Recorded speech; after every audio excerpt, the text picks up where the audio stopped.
تبلي عندي بحسب بجنكي عبدك اللخي كندلع الوركي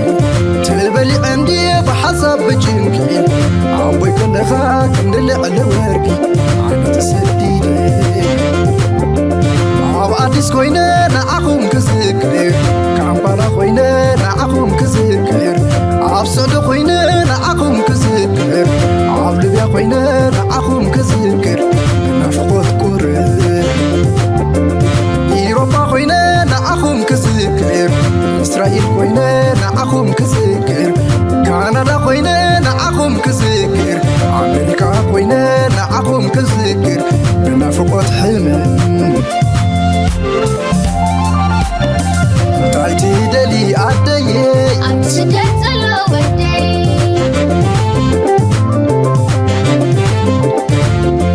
تعيتي دلي عبوي أتشدت لو بدي نبتكر لنا عدي تحوسي بلي أسري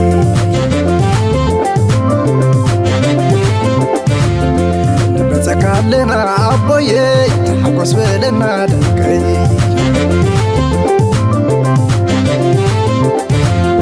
لما تكالنا عبوي لما تكلنا عدي يمزون لو دكي لما تكالنا عبوي لما تكلنا عدي عبز حداس عمد متي عنس ملس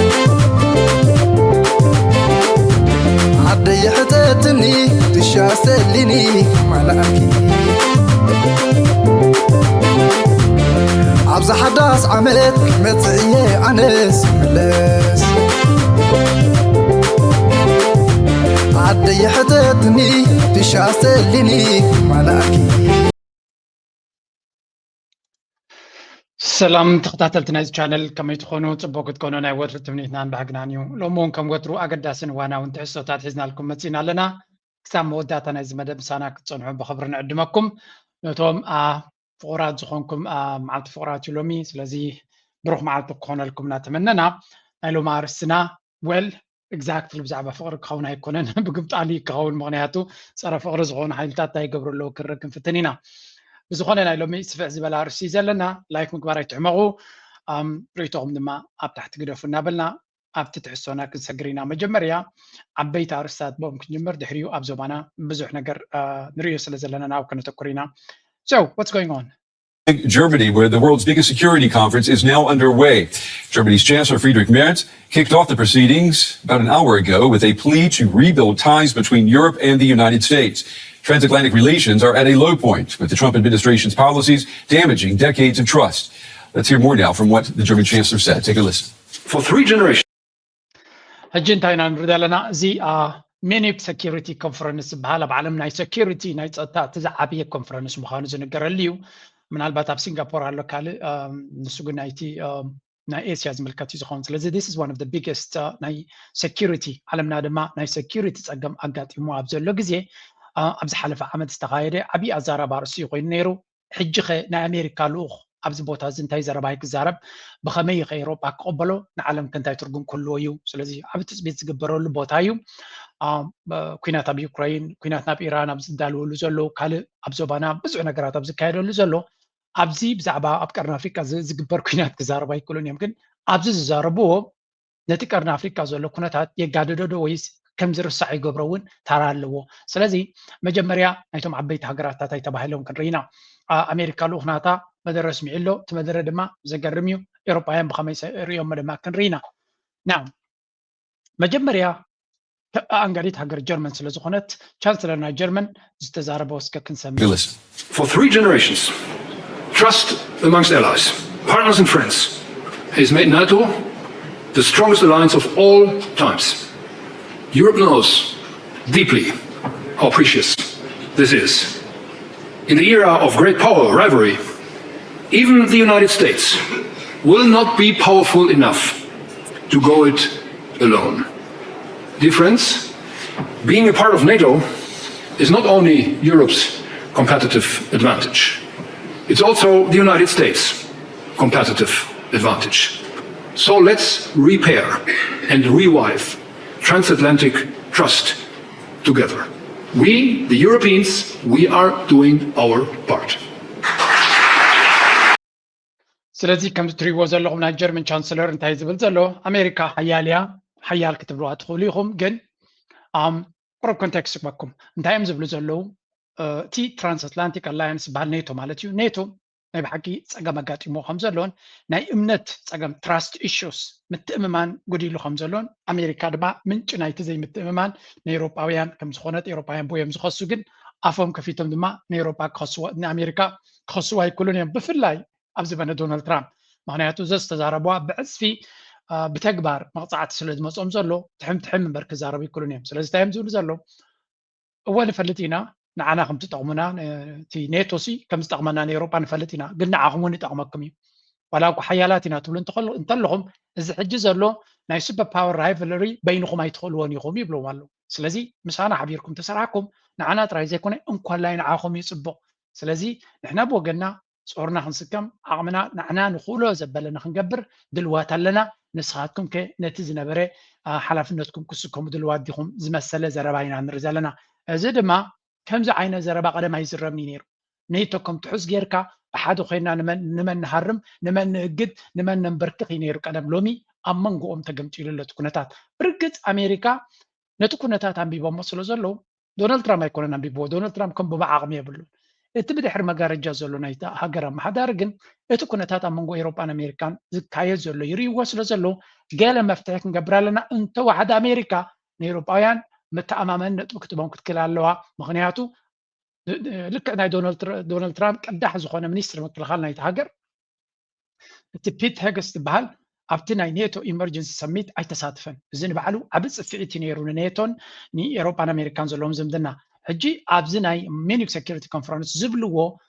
ናይ ብሓቂ እቲ ኩነታት ክሳዕ ክንደይ ኣሜሪካ ኣነፂራ ነጊራቶም እያ ኣብ ናሽናል ሴኪሪቲ ስትራቴጂ ናቶም ሃገራዊ ድሕነት ፅሑፍ ናቶም ብንፁር ኤውሮጳ ነብስኩም ከኣሉ ኢሎም እዩ ንሕና ካልእ ጉዳይ ኣለና ኢሎም ኣብቲ ናይ ናሽናል ዲፈንስ ስትራቴጂ ምክልኻል ናቶም ድማ ብትክክል ንሕና ካብ ኤውሮጳ ዓቕምና ክንስሕብ ኢና ኤውሮጳ ነብሳ ክትክል ኣለዋ ኢሎም ኣለዉ ስለዚ ነዚ ጉዳይ እዚ ሰሚዖም ከለዉ ሕጂ ካብ ኣሜሪካ ፍሉይ መልእኽቲ እዮም ፅበዩ ነይሮም እየ ዝብላነ ብዝኾነ ቅድሚ እቲ ናይ ኣሜሪካ መልእኽቲ ምስ ማዕና ብዛዕባ ራሻ ዝበልዎ ምክንያቱ ንራሻ ዳርጋ እናረስዕዋን እዮም ዝኸዱ ዘለዉ ኤውሮጳውያን ግን ኣይረስዑን ኣለዉ እንታይ ይብሉ ኣለዎ እስከ ንስማዕ እዚኣ ጌርና ሽዑ ናብቲ ካልእ ጉዳይ ክንሰግር ኢና let's listen what is going on ኣብዚኣ ጉዳይ እዚኣ ኦር ቅድሚ እዚኣ እስክድሓን ነዚኣ ናይ ራሻ ምርኣይና ኣሜሪካ እንታይ ኢላቶም ንስማዕ ምንታን ከነተሓዞ ሽዑ that the fate of Europe will never be irrelevant to our own. National security, which this conference is largely about, is not merely a series of technical questions. How much we spend on defense or where, how we deploy it, these are important questions, they are. But they are not the fundamental one. The fundamental question we must answer at the outset is what exactly are we defending? Because armies do not fight for abstractions. Armies fight for a people. Armies fight for a nation. Armies fight for a way of life. And that is what we are defending. A great civilization that has every reason to be proud of its history, confident of its future, and aims to always be the master of its own economic and political destiny. It was here, in Europe, where the ideas that planted the seeds of liberty that changed the world were born. It was here, in Europe, which gave the world the rule of law, the universities, and the scientific revolution. It was this continent that produced the genius of Mozart and Beethoven, of Dante and Shakespeare, of Michelangelo and Da Vinci, of the Beatles and the Rolling Stones. And this is the place where the vaulted ceilings of the Sistine Chapel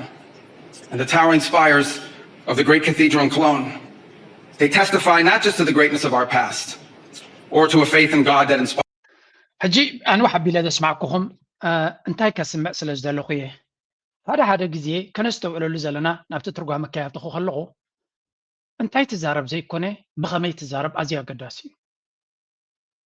እዚኣ ክደግመልኩም እየ እንታይ እቲ መልእኽቲ ተመሓላልፎ ጥራይ ዘይኮነ ብኸመይ መንገዲ ተመሓላልፎ ኣመን ኣገዳሲ ምዃኑ ፍልልይ ከርየኩም እየ ነዚ ዝዛረብ ዘሎ ማርክ ሩቢዮ ስታንዲንግ ኦቬሽን እዮም ዝቦት ተንሲኦም እዮም ዘታክዕሉ ከርየኩም እየ ብድሕሪት ዝዛረበ ዘሎ ግን ልክዕ ቅድሚ ዓመት ምክትል ፕሬዚደንት ናይ ኣሜሪካ ጄዲ ቫንስ ተዛረበ ነይሩ ኣገባብ ኣዘራርባ ግን ቢግ ዲፈረንስ ስለምንታይ ኣብዚ እንታይ ይብላ ኣሎ ንሕና ንስኻትኩምን ኣብ ኔቶ ኮይና ብሓደ ኮይና ክንዋጋእ ሰራዊትና ብሓደ ኮይኑ ምክልኻልና ብሓደ ኮይኑ ሓበራዊ ረብሓ ክንሰርሕ ኢና ክንብል ከለና ንምንታይ እንታይ እቲ ሓበራዊ ረብሓ ናትና ወይ እውን እቲ ሓበራዊ ዕላማ ናትና እንታይ ወይ ከዓ ኮመን ቫልዩስ what are we defending for ንምንታይ ኢና ንከላኸል ዘለና ስለዚ ሰራዊት ጽዑ ኢሉ ይኮነ ዝዋጋእ ዕላማ ኣለዎ እንታይ እቲ ዕላማ እቲ ዕላማ ናትና እንድሕር ተፈላለዩ ድማ ሓቢርና ምውጋእ የዋፃና ድዩ ዝብል ዘሎ ሕጂ እቲ ሓበራዊ ዕላማ ናትና እንታይ ኢሉ ደላ ገይሩ ብስነ ጥበባዊ መንገዲ ወይ ከምዚ ደርፊ ገይሩ ዝእምኖም ክትሪኦም ከመይ ገይሮም ሓንጎሎም ያቱ ግን ዘረባ ደሰይም እዩ ናይ ክእለት ናይ ዘረባ ዘለዎን ሓያል ዲፕሎማት ምዃኑ ዝእመነሉ እዩ that's why ድማ ነሰዲዶም ኣብዚ ቦታ እዚ ቀደም ጄዲ ቫንስ ክመፅእ ዝግብኦ እዚ ሰደድዎ ድማ መልሓሱ ሻርፕ ስለ ዝኾነ ከምዚ ድማ ናይ ምእማን ክእለት ኣሎ ሕጂ እንታይ ዝብል ዘሎ ንሕና ንዓኹም ክምህረኩም ኣይንኽእልን ኢና ይብሎም ኣሎ ንኤውሮፓ ሲ ኣሜሪካ ክምህረኩም ኣይንኽእልን ኢና ምክንያቱ እቲ ንሕና ሊበርቲ ንብሎ ዘለና እዚ ፍሪደምስ ንብሎ ዘለና ፍሪደም ኦፍ ስፒች ንብሎ ዘለና ፍሪደም ኦፍ ራይቲንግ ዝበሃል ዘሎ ኩሉ እቲ ናይ ምዕራባዊ ሲቪላይዜሽን ዝበሃል ካባኸም ይመፅእ ኢልዎ مسخاتكم يخون تكلوا نحنا بحالنا معرابا عالم نبلو كاباخاتكم يمسي يبلون موزارت كاباخاتكم بيتهوفن كاباخاتكم مايكل انجلو كاباخاتكم دافنش كاباخاتكم كل كاباخاتكم امريكا ولادنا اوروبايا እና በለይ ዝዛርቦ ስለዚ ኤውሮፓውያን ኢጎናቶም ንስኻትኩም ነቲ ክብርታት ናትኩም ረሲዕኩሞ ኣብ ካልእ ትውትት ኣለኹም ብስደተኛታት ትብልዑ ኣለኹም ዘይናትኩም ሃይማኖታት ነተዓዲ ይመልኦ ኣሎ ባህልኩም ይበላሽ ኣሎ እቲ ናትኩም ታሪኽኩም ትብልሉ ኣለኹም ተበላሽው ኣለኹም ንሕና ግን ካባኻትኩም ዝወሰድናዮ ምዕባለ ሒዝና ንኸይድ ኣለና ስለዚ ንብለኩም ዘለና ሓድሽ ነገር ፍጠሩ ዘይኮነ ነቲ ንስኻትኩም ንዓለም ዘራኹም ምዕባለ ናብኡ ተመሊስኩም ስልጣንናትኩም ምዕባለናትኩም ዓቅብ እዩ ዝብሎም ዘሎ ኤግዛክትሊ ንመን ይዛረብ ዘሎ ነቶም ኤውሮፓውያን ዋላ ኖርማል ሰባት ይዛረብ ዘሎ ይመስል ግን ነቶም የመናይ ክንፊ ፖለቲከኛታት ትኽክል ኣለኹም ኣጎንኹም ኣለ ኣሜሪካ እዩ ዝብሎም ዘሎ ስለዚ ዛዘረባ እዚኣ ንብዙሓት ኤውሮፓውያን ከም ተሐጎሰቶም ይርኢ ኣለኹ እቲ መልእኽቲ ቅድሚ ዓመት ከም ኢልዎም እዩ እቲ ሓደ እንታይ ኢልዎም ነይሩ ጄዲ ቫንስ ማለት እዩ ንስኻትኩም ንህዝቦም ትፀቕጡ ዘለኹም እዮም ኢልዎም ነቶም መራሕቲ ኣከንዲ እዚ ካ እንታይ ይብሎም ኣሎ ንስኻትኩም ምንጭ ናይ ስልጣነ ኢኹም ይብሎም ኣሎ ስለዚ ደሰይ መልእኽቲ ግን በናይ መንገዲ ተመሓላልፎ ዓበ ፍለለይ ኣለዎ ኣነ ክሪኦ ከለኹ ስለዚ ነዚ ከታቁዕሉ ከለዉ ነቲ ግን ቡ ኢሎም ኣብ ገሊኡ ድማ ነውፂ ፈጢሩ ኣብቲ ኮንፈረንስ ዝበሃል ነይሩ ብሓፈሻ እንታይ ንርኢ ኣለና ከም ስደተኛ ኣብ ኤውሮጳ ዘለኻ ኣብ ዝተፈላለዩ ሃገራት ኤውሮጳ ዘለኻ ኣሜሪካ ቆድሮ ይቕፅል ኣሎ ከቢድ ዝኾነ ብደው ክመፀካ ይኽእል እቶም የማናይ ክንፊ ፅቡቕ ዝኾነ ድጋፍ ክረኽቡ እዮም ህዝቢ ናባቶም ክኸይድ ይኽእል እዩ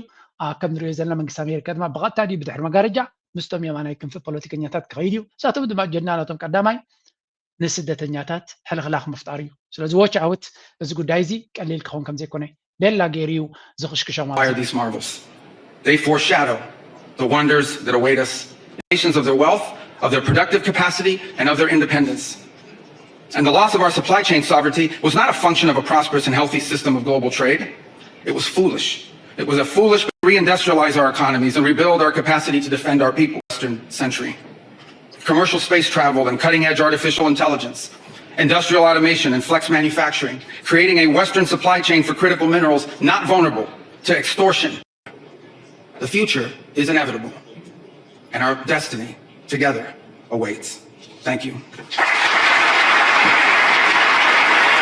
ከምዚ ዝብለኩም ዘለኹ ያ ኤውሮፓውያን ከምዚ ኢንስፓየር ክገብሮም ዝኽእል ግን ተመሳሳሊ መልእኽቲ ኢና ንርኢ ዘለና ተመሳሳሊ መልእኽቲ ተመሳሳሊ ዘረባ ከም ትሪእዎ ዘለኹም ያ as I said standing ovation እዮም ዝብዎ ዘለው ካብ ኣሜሪካ ሪዝነብል ንዓታቶም ነቲ ኢጎናቶም ዝጠቅም ነቲ ኤሊት ናይ ኤውሮፓ ነቲ ኤውሮፓውያን ዝገብርዎ ዘለው ድንጋፀ ናይ ካልኦት ህዝብታት ስለ ዘሎም ኣይኮነ ስለምንታይ ኣሜሪካ ክሳዕ ክንደዚ ክትቅሽሽ ትፍትን ዘላ ኤውሮፓ ስለምንታይ ስደተኛታት ተምፅእ ዘላ እንድሕር ኢልና ዝኣክል ቆልዓ ይወልዱ ስለ ዘየለው እቲ ቁጠባናቶምን እቲ ሕብረተሰብናቶም ክጥውረሎም ዝኽእል መንእሰይ ስለ ዘይብሎም እዮም ሰብ ደምፁ ዘለው ካብ ተፈላለዩ ነገራት ኦኬ ብዝተፈላለየ ምክንያት ከምፁ ይኽእሉ እዮም ሕጂ ንኣብነት ምስ ህንዲ ፍሪ ትሬድ ዲል ተፈራሪሞም ኣለዉ ብዙሓት ህንዳውያን ክመፁ እዮም ምክንያቱ ሰራሕተኛ ይደልዩ ኣለዉ ጀርመን ካብ ኬንያ ሰብ ተምፅእ ኣላ ካልኦት ካብ ካልእ ሓደ ካብ ደቡብ ገሊኦም ካብ ጋና የምፅኡ ኣለዉ ገሊኦም ካብ ናይጀርያ የምፅኡ ኣለዉ ስለዚ ኤጁኬትድ ዝኾነ መንእሰይ እንተተኻይሉ ድማ ኣብቲ ዓዲ ተማሂሩ ኣበርካቱ ኮይኑ ወሊዱ ቆልዑ ከምፃ ኣሎ እሞ እቲ ሕብረተሰብ ሰስተይነብል ንክቕፅለሉ ዝኽእል መንገዲ ክፈጥሩ እዮም ዘልዩ ዘለዉ ኣሜሪካ ሓያል ዝገበራ ኮሲ ካልእ እኮ ይኩን ኣሜሪካ ፍሉይ ማጂክ ኣይነበራን ሓያል ንክትከውን ካብ ካልእ ዓለም ሰባት ንክመፁ ፍሉይ ዕድል ስለ ዝፈጠሩ ብዲቪዲ ብካልእ ናበሉ ርእሲ ንዘለዎ ሓንጎል ንዘለዎ ጥበብ ንዘለዎ ዓብ ዕዳጋ ስለ ዝነበሮም ከም ማግኔት እናሰሓቡ እዚ ኩሉ አንተርፕረነር ኢሎን ማስክ እቲ ዝዓበየ ቢዝነስማን ናቶም ካብ ሳውት አፍሪካ ቦርሱ ጠርኒፉ ይመፂዎም ስለዚ ብምልኣቶም ቶም ሎሚ ንኤአይ ዝመርሑ ዘለው ደገለ ኩላቶም ስደተኛታት ዝነበሩ እዮም እንታይ ማለት እዩ ኣሜሪካ ኣብዚ ሕጂ ዘብፅሓ ገዲፋ ንስደተኛታት ኣይደልን እያ ትብላ ኣላ ሕጂ እውን ስደተኛታት ንፍዓት ኮይኖም ተምፅኦም ኣለያ ግን እንቅፋት ይፈጥሩሎ ኤሮጳ ብግምጣሉ ከምቲ ናይ ኣሜሪካ ክኽተሉ ይደልዩ ኣለው ከም ፖሊሲ ደረጃ ንፍዓት ካብ ካልእ ዓለም ከምፅኡ ክፍትኑ እዮም ንሪኦ ዘለና እቲ ውድድር ናበይ ገፁ ክኸይድ ከም ዝኽእል ኢና ንርኢ ዘለና ኣብ መንጎ ኤሮጳን ኣሜሪካን ዘሎ ኩነታት ድማ በታ ሓደ እዚኣ ሕጂ እዛ ዘረባ እዚኣ ሕጉሳቶም ኣላ ዶናልድ ትራምፕ ኣብ 2 መዓልቲ እንታይ ክብል ድማ ክንሪኦ ኢና ኣነ ዝገረመትኒ ግን ናይ ኤሮጳ ካብ ጌጎም ዘይመሃሩ ምዃኖም እዩ are being conducted essentially exclusively by our American friends. Your colleague Emmanuel Macron has recently expressed himself in favor of a direct, but isn't it, when we think and we talk about European sovereignty, isn't it something that we should somehow try to manage better and not leave this only to our American friends? Ask ourselves. ብዛዕባ ምስ ራሻ ዘሎ ዝምድና እዩ ዝሓቶ ዘሎ ነዚ ናይ ጀርመን መራሒ ስለምንታይ ምስ ጀርመን ብቐጥታ ክንዘራረብ ዘይንኽእል እያ ተሓቶ ማለት ኣሜሪካ ተዘራሪባ መልሲ ከተምፃልና ዲና ንፅበ ዘለና ይብሎ መልሲ እናትስምዕዎ We ask ourselves almost every week and every month. My first remark is that we are closely linked to those who are talking with the Russian side, be it the United States of America or be it Ukraine itself. We are well coordinated, at least talked about with both sides before. My second remark is the following. There was somebody from the European Union, a prime minister, in private homes. But as you can see with the American side, Russia is not yet willing. When Russia is at least economically, potentially militarily exhausted. እዚኣ ተዘረባ እንታይ ዝብል ዘሎ ምስ ራሻ ምዝርራብ ፅቡቅ ክኸውን ይኽእል እዩ ብሕፅር ዝበለ ማለት እዩ ምስ ራሻ ክንዘራረብ ዲፕሎማሲ ኣድላይ ምዃኑ ኩሉ ግዜ ብዛዕባ ራሻ ዘለና ኩነታት ኩሉ ግዜ ምስ ተዛረብናሉ ኢና ምስ ኣሜሪካ ሕጂ ምስ ራሻ ዝርርብ ክተካይድ ወይ እውን ናይ ምቁራፅ ተወስዲ ገለ ክትገብር ትደልላ ራሻ ግን ወይ እውን ኣብ ትሕቲ ፑቲን ራሻ ኩናት ጠጠው ከተብል ድልውነት የብላን ስለዚ ይብላሉ ንራሻ ብቁጠባ እንተተኻይሉ ድማ ብወታደራዊ ከነዳኽም ኣለና ምንታ ናብ ጣውላ ክትመፅእ ናብኡ ክሳብ ዘየብፃሕናዮ ድማ ራሻ ኣይትመፅን እያ ዝብል ዘሎ ብካልእ ዘራርባ እቲ ስትራቴጂ ኣብ ኤሮጳ ዘሎ ብእገዳ ድዩ ብካልእ ጌርካ ንራሻ መሊስና ከነዳኽማ ክንክል ኣለና ቀሪብና ኣለና ካዩ ዝብል ኣብዚ ቀሪብና ኣለና ስለዚ ማለት እዩ እቲ ዘሎ ስታቱስኮ ኣንፃር ራሻ ፀረ ራሻ ካይዳ ክቕፅል እዩ ኣሜሪካ ድማ ዝያዳ ክትረቢሃ ኢና ንርኢ ዘለና ስለዚ ኤሮጳውያን ኣብ መወዳእታ ነዚ ዝመስል ዲቤት ክዛረቡን ክማጎቱን ቀኒዮም ኣለዉ ብርግፅ ኣብቲ ቦታቲ ብዙሕ ኦን ደ ሳይድ ላይንስ ብዙሕ ርክባት ይካየድ ከም ዘሎ መንጎ ኤሮጳን ኣሜሪካ ኤሮጳን ሓትሕዶም ናይ ኒውክለር ዲስካሽንስ ይብልዎ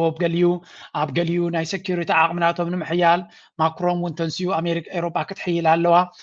ንኤሮጳ ዕዳጋታት ናታ ክሰፍሕ ኣለዎ ክንሕይል ኣለና ዝብል ዝተፈላለየ ዘረባ ተዛሪቦም ኣለዉ but at the end of the day መብዛሕትኡ እቲ ዘረባ ናብቲ ዝደልይዎ የብፅሖም እንዳየብፅሖም ካላርሲ እዩ ካብዚ ወፂና ምናልባት ኣብዚ ዓበይ ኣጀንዳ ኮይና ዘላ ድማ እዚኣ ናይ ኢራን ጉዳይ እዩ let's go Carrier is expected to deploy to the Middle East in the coming days here. According to multiple reports, the USS Gerald Ford will leave the Caribbean after taking part in operations against Venezuela and join the USS Abraham Lincoln in the Persian Gulf. The buildup in the Middle East comes as the U.S. negotiates with Iran about its nuclear program and potential strikes against Iran if those talks do not work out. News Nation's Robert Sherman is covering the possible deployment from Rome for us. Robert, when could this second carrier arrive in the region? ከም ንሪኦ ዘለና ሕጂ እውን ሓንቲ ዓባይ መርከብ ናይ ኩናት መቸም ኣብ ዓለም ዝዓበየት እውን እዮም ዝብልዋ እዚኣ ናብ ኢራን ገፃ ተበጊሳ ከም ዘላ እዮም ዝነግሩ ዘለዉ እዚ ድማ ብርግፅ ዶናልድ ትራምፕ ዕላማታት ናቱ ኣብ ኢራን እንታይ ክኸውን ከም ዝኽእል ሕቡእ ኣይኮነን ዘሎ ኣጀንዳታት ናቱ ብተደጋጋሚ መጠን ብዙሕ ወታደራዊ ምንቅስቃስ እዚ ወታደራዊ ምንቅስቃስ እዚ ኖርማል ንመርኣይ ትገብሮ ኣይኮነን ቢልዮንስ ገንዘብ እዩ ዝወስድ ስለዚ they're not doing this just ንመፈራርሒ ወይ ገለ ኣይኮነን seriously ኣብ ጣውላ ናይ ኩናት መንፈስ ከም ዘሎ ዘርኢ ኩነታት ኣሎ እዮም ዝብሉ ዘለዉ and ናይ ክንደይ ክዎ ዘሎሚ ወይ ብኸመይ ክኸውን እዩ ምናልባት እዚ ሓደ ጀነራል ናይ ኩናት ጀነራል እዩ ግን መቸም ብዛዕባ እቲ ኩነታት እንታይ ይብሉ ስምዕዎ Keen, he is Fox News senior strategic analyst and chairman of the Institute for Study of War. So what do we gain out of the Gerald Ford steaming towards the Persian Gulf? Do you believe we need the 2 carriers there in order to effectively hit Iran? Yeah, absolutely. Well, for our audience to understand, when we did Midnight Hammer in support of Israel's 12-day war to take down Iran's nuclear enterprise, we had 2 carrier strike groups in the region at that time. Probably not well known by everybody, but that was just a fact. There are 2 things happening here and why we're increasing our force posture. كم تريوا لهم من هالبات نتهم صبوا غيركم زي فلتكم زلهم يلن تايب لنا له نيران ابز حرمنا له اب زحلف عمت كلت عبيتي زين ايركرافت كاريرز بلون نفرت كوينات كما عبيتي مراقب ابت بوتاتي مت نيران زي فلتكم سلازي من هالبات كنحرم تخينا تاقبا بخمسه مخانو نمفلا زاكل يزبل زلو كم تريوا زلهم مراقب كوينات ابت كباب قريبا زلو مودات هاي بلنا ازي بزحي قريب زلو نابلت اب كباب بحر تريوا لهم كال اب معكلاي محري كلت الوا اب تناي عربيان غالف زبلوا وي ونت بيرشن غالف كباب تريوا زلهم دما بزحات بزينا اللوات ابراهام لينكولن زبلوا ديو Michael Murray I mean there's so many I don't know قابل عليه دما بشهاد قصر وتهدرا معسكرات وتهدرات أمريكا زحزة معسكرات أب إمارات لهم قطر لهم سعودية لهم أب كل لهم سلازي these people are إذا هجرزي نكوينات كهر ما يكلن إيران مبال كبيديو زي كهرمون تزي كيلوم كالس أجمع سلازة لهم ترايمبر بويون إيران نتنسوم زدلي وحراي كتول تقيلايو حراين دير عند حري لهم كوجت فوادي ما يجت فوان كبيديو أنا أتو أبزبنا دونالد ترامب إسرائيل نتنياهو زدليو نخركب تسعقما كم زي كون رينا لنا سلازي again أزيز الرزلو ناي كوينات posturing بلوا ويون نمر عيل كاز كبر كون غلي جن سقوم تنكوس دما دحرزو بالحجر كم زي كونن كان حدة توارح دما غير وصل زي نبره حجونا يقبروني كنبلاين خلينا سلازي again أزو كونتات very serious يزلو أبزز كبر miscalculations ويزيك أبزز كبر calculations دما نتي كبابينا أبز الوازلو ويو مغنياتو أمريكا إذا من قصاصات زي حركة كابتي زبلوا زلوا نكبابينا عبس الوقت فترة ليو يوم زبلوا زلوا مغنياتو نكبابينا بخمي كتن كفاية خل نحري الكابزي حركة كابتي بقطع نابك أي بحر نزقو داي زلقبو إزي نريو زلنايو زغريكم يجي Now, the USS Gerald R. Ford is warning to the Iranians, saying that if Tehran does not make a deal, the result will be, quote, very traumatic. But Iran isn't without its own pointy ends. Amid the rising threats, Iran's Yemeni allies, the Houthis, have now begun reactivating their missile bases. Here's a report from Moti. سلازي انت يم زبلو زلو إيران لما زلوا عقمي كتكام سلو زلوا أبت زلوا عقم من ختكام تبقى سلو لا أبن بلو زلنا انت هاي بلغت له وندحريلك حركاتهم اتي اب كبابينا زلو حوتي مالت دما اب ليبيا اب يمن زلو اب يمن طرح زي كونخا نقي بحرنا بيرترا غز زطم زلو كفالنا قي بحر مالتي ابز حلفه نت مسمرنا نغدي بزح انقفاض فطيرو كم زنبره ذكر كوينو اب لعليو نعوس قمت الموساد امريكا بزح سقمتي لعلو كله جن اسرائيل مخنيات رخيبه نتنا سومالي لاند تقبلنت زياده بطاوله اقريبه نعو لعل كم زخيدن نصتنا اوروبا قداسيو نقل مليلا بزحات هجرات ابت بوليتيكات ايران كم زتوا امريكا اسرائيل دما وتهدراو بيز اب سومالي لاند تقبرت دل زلا نمتكبارو قبول زخونه مخنيات كم زلوا كينا خطقربيا سلازي ازي ናይ ኢራን ኩናት ዝበሃል ክንዲ ምንታይ ናባና ፅልዋ ክህልዎ ከም ዝኽእል በዚ ዝገልፀልኩም ዘለኹ ኢራን ትገብሮ ካልኩሌሽንስ ልዕሊ ኩሉ ዝሑቲ ክገብሮ ዝኽእል ካልኩሌሽንስ ንእስራኤል ንምዕዳም ትዛዕበየ ምክንያቱ ነቲ ክልተ ምርጫ ይድራይ ዘለዎ ሕቲ ኣብዚ ጉዳይ እዚ ነቲ መራኸብ ናይ ኣሜሪካ ዲ ክትኩሰለን ወይስ ነቲ ቀይ ባሕሪ ክበትኽ ከም ትቕድሚ ሕጂ እዚ ንቀይ ባሕሪ ንግዲ ክዓፅ እንድሕር ኮይኑ ኩለን ሃገራት ኤውሮጳ በሎ ኣሜሪካ በሎ ኤቭሪባዲ ኣብ ሓደ መስመር እዩ ዘምፅኦም ኣብ ሓደ መስመር መፅኦም ድማ ብኸመይ ክንቃወሞ ንኽእል ብኸመይ ክንከላኸሎ ንኽእል እዚ ድማ ምስቲ ኣጀንዳ ናይ ኢማራት ነዚ ሕቲ ንምክልኻል ኢላ ኣብቲ ቀይ ባሕሪ ሸበትበት ትብሎ ዘላ ልዕሊ ኩሉ ድማ እቲ እስራኤልን ኢማራትን ብመንገዲ ዓቢ ገይሮም ላዕልን ታሕትን ዘብልዎ ዘሎ ኣጀንዳ ናይ ባሕሪ ኣብ ደገ ባሕሪ ዶ ጀን ዕፍሪት ዶ ዝበሃል ዘሎ ንዕኡ ንምሕያል ዓብዪ ካታሊስት ወይ ከዓ ከምዚ መናሃሪ ክኸውን ይኽእል እዩ ስለዚ ናይ ኢራን ኩናት ኣብ ኢራን ጥራይ ዘይኮነ ናይ ሪጅናል ኩናት ክኸውን እዩ ዝበሃል ድማ ከምዚ እዩ ብፍላይ ንሕና ኣብ ከባቢ ቀይሕ ባሕሪ ስለ ዘለና ኩነታት ናይ ኢትዮጵያ ናብ ኤርትራ ገፁ ናብ ትግራይ ገፁ ዝገብሮ ዘሎ ኣብ ግምት ኢኻ ኩናት ኣብ ቀረባ እዩ ዘሎ ስለዚ ነዚ ኩናት እዚ ናብ ኤርትራ ገፆም ንምግባር ግን ሓደ ካብቲ ክጥቀመሉ ዝኽእሉ እዚ ናይ ሕቱ ጉዳይ ክኸውን ይኽእል ናይ ሕቱ ምክንያት ተጠቒምካ ድማ ኣገይ ኣብ ሊብያ ዘሎ ሓውሲ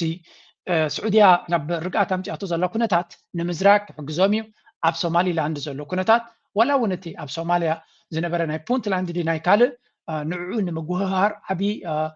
ኣጀንዳ ክፍጠር ይኽእል እዩ ወላ እቲ ኣልሸባብ ክሕይል ይኽእል እዩ ልዕሊ ኩሉ ግን ንዓና ክገድስና ዝኽእል እቲ ዓቢ ዝበሃል ከምዚ ዓቕሚ ዘለዎ ነዚ ጉዳይ እዚ ክሕግዝ ይኽእል እየ ዝብል ኣጀንዳታት ምስቶም ብድሕሪ መጋረጃ ዘለዎ ቀፃሊ ስለ ዝዘራረብ ናብ ኤርትራ ክገብሮ ዝኽእል ሚስ ካልኩሌሽንስ ዝኾነ ይኹን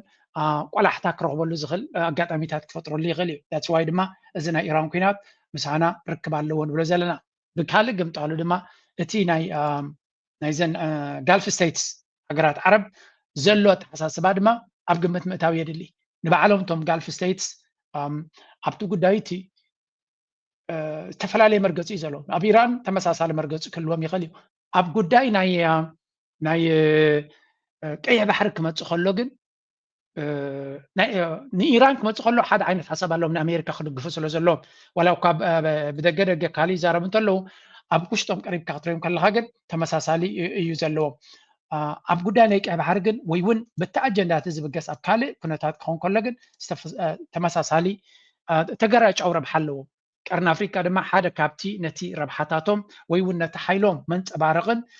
ሓይሎም መርኣይን ዝጥቀምሉ ዘሎ ፍልልያቶም መግሃዲ ዝጥቀምሉ ዘሎ ቦታ ስለ ዝኾነ ንዓና እዚ ቀሊል ዘይኮነ ስምብራት ክህልዎ ዝኽእል ነጥቢ እዩ ስለዚ ኣገይ ከምዚ ንሪኦ ዘለና ኣብ ማእከላይ ምብራቕ ዘሎ ኩነታት ናባና ብኸመይ መንገዲ ክመፅእ ይኽእል እንታይ ፅልዋ ክህልዎ ይኽእል ናይ ጋልፍ ፕሮብለምስ ከመይ ገይሩ ናባና ገፁ ክቐርብ ይኽእል ኩሉ ኣብ ግምት ኢትና ሕጂ ናብቲ ናትና ኣተኪርና ንሪኢና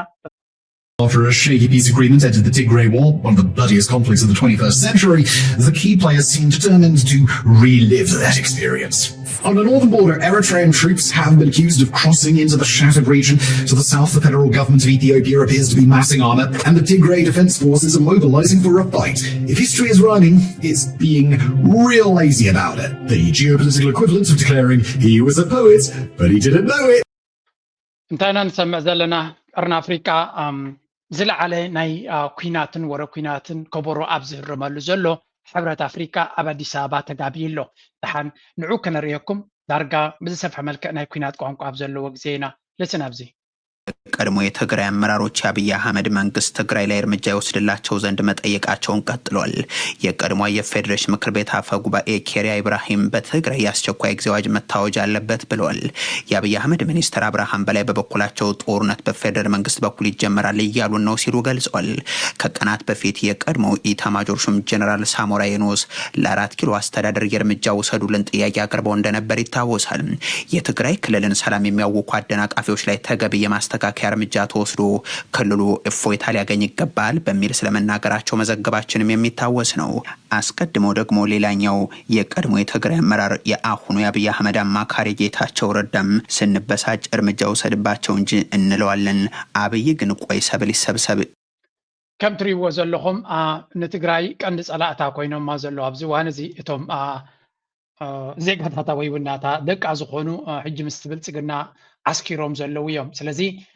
ዓለም ምልእቲ ኩናት ናብ ትግራይ ንኸይመጽእ ፈጥፈጥ ኣብ ትብለሉ ዘላ ብየማንን ፀጋምን ድማ ፃውዒት ኣብ ዝግበረሉ ዘሎ ናይ ትግራይ መራሕቲ ግን ኩናት ደንጊዎም ኣሎ። ምክንያቱ ህወሓት ተታልዩ እታ ዝደልይዋ ዘሎ ኩርሲ ሽዑ እያ ክትመጽእ ትኽእል ልክዕ ከምቶም ምስ ብልጽግና ሕግብግብ ዝብሉ ዘለው ሽማውያን ተቃዋምቲ ተዋሳእቲ ናይ ተቃውሞ ተዋስኦ ዘለዎም ንሳቶም እውን ኣብ ኤርትራ ዘሎ ስርዓት ተወዲቑ ኩርሲ ዝረኽቡ ይመስሎም እታ ኩርሲ ንሓዋሩ እታ ሃገር ክትጠፍእ ከም ትኽእል ግን ኣብ ካልኩሌሽን ናቶም የለን። ምክንያቱ ወላ ሓንቲ ዘይብልካ ተሰማዕነት የብልካ ገለ የብልካሲ ንስርዓት ቀይሩስ ንዓዛብ ኩርሲ ተቐበልና ክብለካ ዝኽእል ሃይለ ስላሴ እንታይ ገይሩ ናይ ትማሊ ታሪክ ንዝፈልጡ ግን ድሓን ንሶም ንግደፉ ንሶም ድሓን ኣብቲ ቁፅሪ ዝኣትው ይኮኑን ናቶም ተዋስኦ እዩ ፒውርሊ ተዋስኦ እዩ። ኣብዚኦም ክንርኢ ከለና ግን ትማሊ ቃንዛ ናይ ህዝቦም ዝረኣዩ ትግራይ ዝነበረ ኩናት እንታይ ከም ዝፈጠረ ዝረኣዩን ዝሰምዑን ዝወዓሉን ኢና ንብለኩም ዘለና ኣብዚ ጉዳይ እዚ ተሓዊሶም ከምዚ ዓይነት ስጉምቲ ኣብ ሃገሮም ንኽካየድ ይልምኑ ምህላዎም ዘስደምም እዩ። ኪርያ መሓመድ ትበሃል ብፍላይቶም ኣብቲ ምስቲ ቫይረስ ናይ ስምረት ፓርቲ ዝበሃል ኣብቲ ናይ ስምረት ፓርቲ ቫይረስ ተንኪፍዎም ለኺፍዎም ዘሎ ወይ እውን ካብቲ ደሞዝን ገንዘብን ናይቲ ፓርቲ ዝበልዑ ዘለው ፍሉይ ዝኾነ ናይ ኩናት መንፈስን ባህግን እዩ ዘለዎም ናብ ትግራይ ኩናት እንታይ ዓይነት ረብሓ ከምፅኣሎም እዮም ዝፅበዩ ዘለው ኖበዲ ነውስ ህወሓት ብተደጋጋሚ ኩናት ከም ዘይደሊ ዘሎ ኣብ መግላፂ ይርከብ ኣብዚ እውን ስምዕዎ እቲ ህወሓት ዝብሎ ዘሎን እሳቶም ዝብልዎ ዘለውን ፈፂምካ ዝረኻኸብ ከም ዘይኮነ እቲ ዕላማ ድማ ብዙሓት ከም ዝብልዎ ዘለው ኩናት ኣብይ ኣሕመድ ኣብ ካልኩሌሽን ናቱ ከም ዘሎ ንዓብ ኩናት ምድላዋት ይገብር ከም ዘሎ በተደጋጋሚ ንሰምዖ ነገር እዩ ዘሎ ስለዚ እቲ ንሱ ዝገብሮ ዘሎ ድራማ ድማ ኣገይ ኣብቲ ሕብረት ኣፍሪቃ ዝበሃል ዘለውን ቁሩብ ትለያር እዩ ናይ ደብረፅዮን ፅንለከረየኩም ንሱ ነቲ ኩነታት ናይ ድራማ ናይ ኩናት ዝካየደሉ ዘሎ ብምንታይ ክሽፍኖ ይመሪፁ በዚ ስምዕዎ Connectivity must be complete. For a nation like Ethiopia, with over 130 million people, sustainable growth requires diversified access. Ensuring reliable access to the sea through peaceful cooperation is fundamental to our economic future and to long-term stability and prosperity in the Horn of Africa. Excellencies, we meet at a moment of profound global transition. In this era of uncertainty, Africa's strength will lie in a union that is confident and united. As we approach the African Union Silver Jubilee, the moment marks a transition from foundational unity to diversified access, ensuring reliable access to the sea through peaceful cooperation. ከም ትሪእዎ ዘለኹም እቲ ኣጀንዳ ኣብቲ ሕብረት ኣፍሪካ እውን ኣብፅሒ ኣለኹን መበሊ እዩ ዝውን ኢትዮጵያ ልዕሊ 130 ሚልዮን ህዝቢ ዘለዋ እዩ ዝብል ዘሎ ኣፍ ደገ ባሕሪ ዘተኣማምን ኣፍ ደገ ባሕሪ ዘድልያ እዚ ድማ ብሰላማዊ ኮኦፐሬሽን ኢና ክንረኽቦ ንደሊ ኣሚን ሓሶት ከም ስትራቴጂ ዝጥቀም ፖለቲከኛ ስለ ንርኢ ዘለና ሓደጋ ዝፈጥር ድማ ቡ እዩ እዚ ሰብ እዚ ኣነ ብዙሕ ግዜ ኢለ ኣቃሊልካ ክረኦ ዘይክእል ሓደገኛ መራሒ እዩ ክሳብ ናይ መወዳእታ ድማ እናሓሰወ እናታለለን ክኸይድ ዝደሊ እዩ ምክንያቱ ኣብዚኣ ናይ ሕብረት ኣፍሪካ ዝብሎ ዘሎ ዘረባ ንዓታቶም ልክዕ ተሓባቢርና ብሰላማዊ መንገዲ ብኮኦፐሬሽን በትን ኢልና ብሓደ ክንሰርሕ ንኽእል ኢና ዝመስል ዘረባ እዩ ዝህብ ዘሎ ስለዚ ወርዝ ሮንግ ዊዝ ዳት እዮም ዝብሉ ብዙሓት ተይፀገም ኣሎ ማለሲ ተሓባቢርካ ብሓደ ምስራሕ ተይፀገም ኣሎ ከምዚኣ እናገበረ ግን እታ ናይ ጥበራ ስራሕ ናቱ ድማ ብሃየስት ለቨል ትቕፅል ዘላ እንታይ ዓይነት ጥበራ እዩ ዘካይድ ዘሎ እንድሕር ኢልና ድማ I'm going to show you there was this ኣነ ኩሉ ግዜ እዚ ሰብ እዚ ናብ ኣዲስ ኣበባ ዝውሕዝሉ ዞም ዲፕሎማሲያዊ ስራሕ ክሰርሑ ስለ ዝኽእሉ ዘይኮነስ እቲ ዝገብረሎም እንግዶትን ምቾት ዝመስል ፅቡቅ ዝኾነ ኣቀባብላን ኣይ ቲንክ ነቶም ኣጋይሽ ናቱ ቡ ገይሩ ዘስድዖም እየ ዝብላነ ምክንያቱ ፋንሲ ድራራት ኣዝዩ ክቡር ኣዝዩ ሰፊሕ ዝኾነ ናይ ድራር እንግዶታትን ካልእን እዩ ዝገብር not only that ቅድሚ ሕጂ ነዚያ ተዛሪበላ ነይራነ ኣብይ ኣሕመድ ነዞም ዲፕሎማታት ዝመፁ በዚያ መንገዲ ገይሩ እዩ ዝሕዞም ዘሎ በዚ ገይሩ ብሙዚቃን ብገለን ገይሩ ብድራርን ገለን ገይሩ ብግብጃን ገይሩ እዩ ዝሕዞም ዘሎ ኢልና ንዛረብ ነርና እዚያ ጥራይ ግን ኣይኮነትን ጀዋር ሓንቲ ኣገዳሲት ምስጢር ኣውፅኢልና ኣሎ እዚኣ ኸ ምዚያ ታሒዘ ክርያ ዝኽእል ምክንያት ፅኢልካ ኣይኮነን ዝኽእሉ ኮንፈረንሳትን ገለመለን ኣብ ኣብኡ ዝመፅእ ዘሎ ሲ there must be something ዝብል ገምጋም ነይሩና ነውን ሕጂ ኣብዚ ትሪእዎ ዘለኹም ጀዋርሲ ኣብዚ ቀረባ እንታይ ኢሉ ተዛሪቡ መስለኩም እዚ ትሪእዎ ዘለኹም ናይ ኤፕስቲን ፋይላት ዝበሃል ምስ ወፀ ሓደ ካብዞም ናይ ዲፒ ወርልድ ዝበሃል ናይ ወደባት ዓብ ካምፓኒ ናይ ኢማራት ናይ ወደባት ናሓዘ ዘባዕብል ደገለዶ ዝበሃል ዲፒ ወርልድ ነቲ ናይ ኢማራት ምስፍሕፋሕ ብዛዕበየ ስራሕ ዝሰርሐ መራሕናቱ ዝትሪእዎ ዘለኹም እዮም ምስ ኤፕስቲን ዝበሃል ድማ ቀረባ ዝምድና ከም ዝነበሮ እዩ ዝንገር ብሰንክቲ ሕጂ ናቱ ኣብቲ ኢሜይላት ኣብቲ ፋይላት ዝወፀ ብብዝሒ ስለተረኣየ ካብ ስርሑ ንክእለ ተገዲድሎ ነቲ ስርሑ ድማ ገዲፍዎ ኣሎ እዩ ዝበሃል ዘሎ ብካልእ ተተኪዩሎ ኖ ፕሮብለም ኣብ ኢማራት ከም ኣጋጢሙ እስከድሓን ከም ካልእ ዜናታት እዩ ናይ ኣሜሪካ ዶናልድ ትራምፕ በሻሓት ግዜ ተጠቂሱ ኣሎ ስለዚ ንሱ ዶ ስልጣኑ ገዲፍ እዩ ክትብሉ እንትኽእሉ ኢኹም ጀዋር ነዚኣ ርእሲ እዚኣ ናበይ ጠዊዋ መስለኩም أبي أحمد بزح جزء ريزورت يسرح له تمرق كله كل جزء نري بزح حدا أبجبابي كلاي ريزورت كم زي ريزورت مالت كل جزء أب حدا فولي بوتا أزجيت بقوتيل تسرح مبزحت جزء دم نهب تامات راي مغنياتو ترانسبورتيشن ناتو أبت هوتيل أزيك كبوري كال هوتيل دم أبجبابي يهلوني برايفسي دم مانم كريو كم زي كل كريو أبزي كل بوتاي ريزورت استكبر سلزي فولي برايفسي زدليو تفلالي حماق دي ولا صبغ ولا ون سب أعمال لي وسب كريو زي اللي زخدوا البوتاي يعني كل جن حق كم زي عينة ريزورتس نتوم هبتاماتن بليونيراتن حماق حضرت لهم كحضرون وصاي قال كلا نجر كجبرو أمس أركم ما بكالي شيت كجبرو كادو زمرس وبوتاي زغون سب كسؤله ما يكلني قال ما يكلني ناو أبي أحمد ببزح ريزورتس يصرح له جن توم ريزورتس دما سب كم زخدوا ما ينفلت النايلو نابتوم ريزورتس تيوم كنت كيت تخين كلمة فولي فقاد يدلي كايلو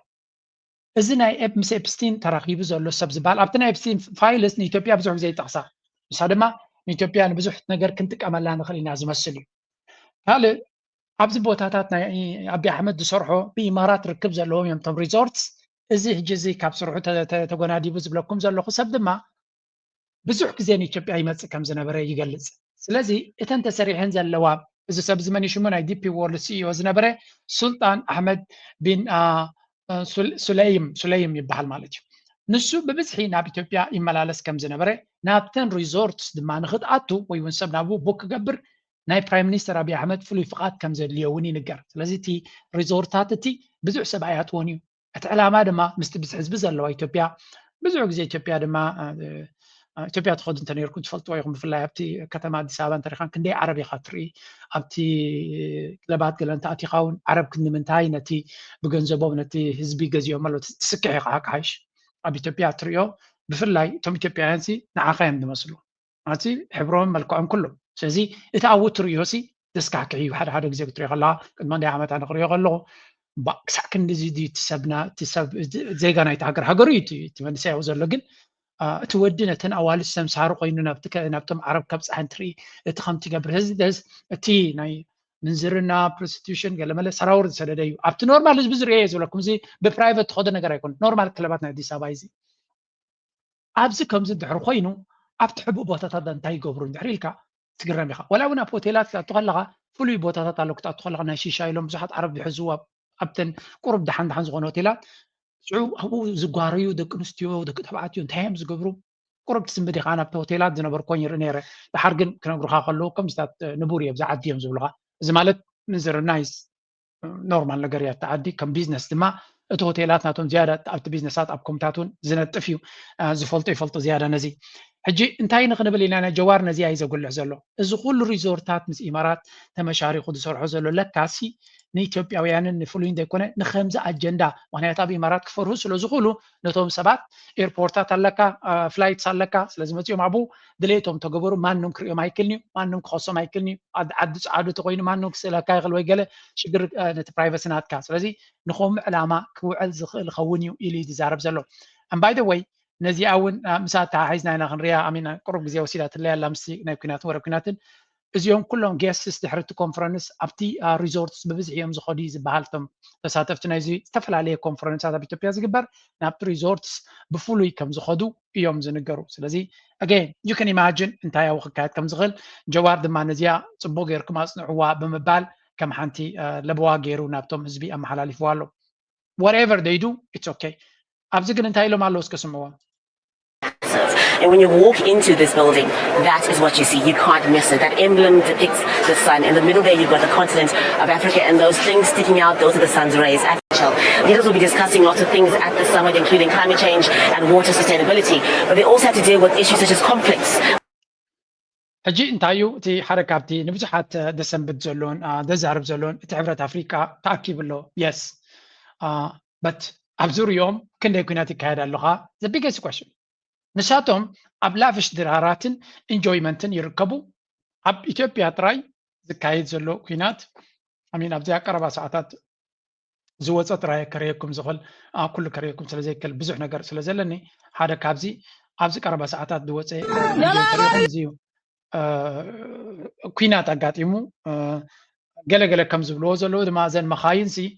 نابتنا يدعم سريع معسكرات زخدا زنا بريان تي ناي أوروما حيلي مثلني أمونغو نتمنى أمون قد كريف هزوان زين إنتن مخاين تتحيزن زلوا زين يبلو مالتيو سلازي أبت معسكرات ناي دعم سريع قبل وز دليل زلودي ولا انتاي أبز تحبريتها نتصور هيكونن ناي تجري تايزولا أبي بزح شجراتي قد مخمزلين عن رجالنا تجري's preparations for major military operation and ambush of Fano against an Emirati supply convoy of Ethiopian army into an isolated event. Is not an isolated event. Rather, it is an indication that the arena is beginning to bounce back. So the بزح كياسن أجرجرنا بتحجر أتيكم زلوا ويون بزح حماق نجارات أجاتي مخمزلوا كل زن رياز لنا دم انتهينا نبذلنا this زي تحجر كابو كال فليز بلا كتر عند حرقينكا أمينتي حجر نعنا بزح كامل كترنا يخليو ناتون قداي كتفل تخلي خاجن فانو أبزك 4 ساعات زم حلالفو ويوندوز أو فيديو زيو نبتسكنا سراويت بزخدو يمارخن يتحزن إيدو يهبن وردتو يقبلن إزي أبتو وشت إثيوبيا تراينا نزارب زلنا now imagine نف سودان قص كاسكر نف دبوب سودان قص كا دبوب سودان ميتن دركن عقرقرن مرة يلع لبس يزلو nobody is talking about that سودان 3 عامات 4 عامات كان 3 عامات ديال عليه خير الله زي أن حبرة أفريقيا is not gonna do anything ولا حنطق قبر هيكون ولا حنطق قبر كم زي يكون فلوجي Somalia it's a big problem again ولا حنطق انت قبر يلا حجي دما ناب إيرترا كوينات نخجبر زدل زلو يتبابعوا له or significantly نعوك عنك الزغل زخون نجار يقبروا ويا اللون so انتهينا نرجع لنا عندنا the situation is ناي حبرة أفريقيا ناي بحكي أيكونن أبعال سيراليون نزلوا أبعال ناميبيا نزلوا أبعال موروكو نزلوا أدرس كجبر حق زلوا أب كبد عدو نزلوا كزاربن نعوك الرزقل سقمت نخوسدن ولا حنت خجبر زي كده أنا زي جرب منجن نزيام سمعوكي اسمعوا واسكي وشركة نا أفريقيا حورت لعل 10 دولة صحفي أو واحد لعل 10 دولة مالك لي وقت هذا الصحف نا بحزب الزوجين ورن بقطعنا صحف لهم نتأكد مفتوحين السويس لازبرنا ما هي نجمجم تقنات تسمع السيا وحلفنا لكم نجمجم ما إحنا أنت تفينا ونتفيكم بولنا قالوا تخينا ونما هو قالوا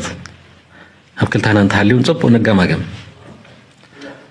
كن كفيلنا نود ينيرو لا 10 مدفع يكونن درجة طرعان يسخن زلو طرعان برهنا ونفرمتنا هل يفرمت له أمسي خمس الرابع أوروبا حورات ونصحف نحن مشتغل صحفنا هنا نحورات منكسات ونصحف نصون نحن مشتغل مالتي تم كفلت أزقبا من أكلاتي نوين زياتوች ይመስሉኛል አሁን ያለንባቸው ምዕራፎች ማለት ነው ሶ አዳዲስ መረጃዎችን የተበለነው አንዳንዶቹን ጉዳዮች በታችኋለን አሁን ላይ ግን አጠራ ያሉ በጣም ከፍተኛ የሆነ ወታደራዊ ዝግጅት እና ስምሪት እንዳለ እየጠቆሙ ነው ያሉት ከኬንያ ድንበር ጫፍ ጀምሮ ሕጂ እንታይ ኢና ንሰምዕ ዘለና እቲ ኩናት ሰፊሕ ዝኾነ ናይ ኩናት ምድላው ከም ዘሎ ይንገራሎ ደብረፅዮን ሌላ 10 ግዜ ሕብረት ኣፍሪካ ንዓ ነዚ ጉዳይና ንኽንፈትሕ ኣዛርቡና لنكنا تراي كل 3 جزء open letter سديدو كدميت كوينات نايت علمت بستجمرون نتي حبرة أفريقيا زبالة تقبلنا لنا زرار بنايلو ملسي يلن سلامتاي ناي بلتقنا دليتيو نتي حبرة أفريقيا كزرار بوم يلو نخلت يوم هو حد نزاربات دلو يلو أبي أحمد قلنا حبرة أفريقيا قدايك ما يكونن يلوامي بعد سلازي حبرة أفريقيا ولا حنطق جبراي كلني أيكونن أبعال قداينا إرترا أو قداينا بعد السودان كعدو أبتال إنجلاتو زل حجر ولا حنتا يجبرني ولا حنت زيك برو مخنيات دما نزم تشوت زي إذا عينت enjoyment ناقبر خلو أبناء سقاي شجرن زلوا حجر كم زي عينت lavish style نار أيام كله نساتهم بزا أبا شجرنا أفريقيا أنا كحسب غاي كلون يوم نابنت أبتنا إدرار عدمه أنت هيك قبر لهم زكبا سقاينا أفريقيا يعني غير يوم نيرو أفريقيا is a problem I mean why do you have to reflect متشوت كم زلوا continent ندعي أب كم زي عينت enjoyment له ها بخمي من قد يوم نتسقاينا أفريقيا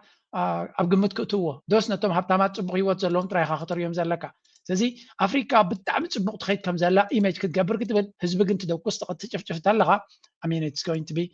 crazy نعمل نايت اليان تاريخهم بكا در في نايت اليان جيروم أبي كمان was this part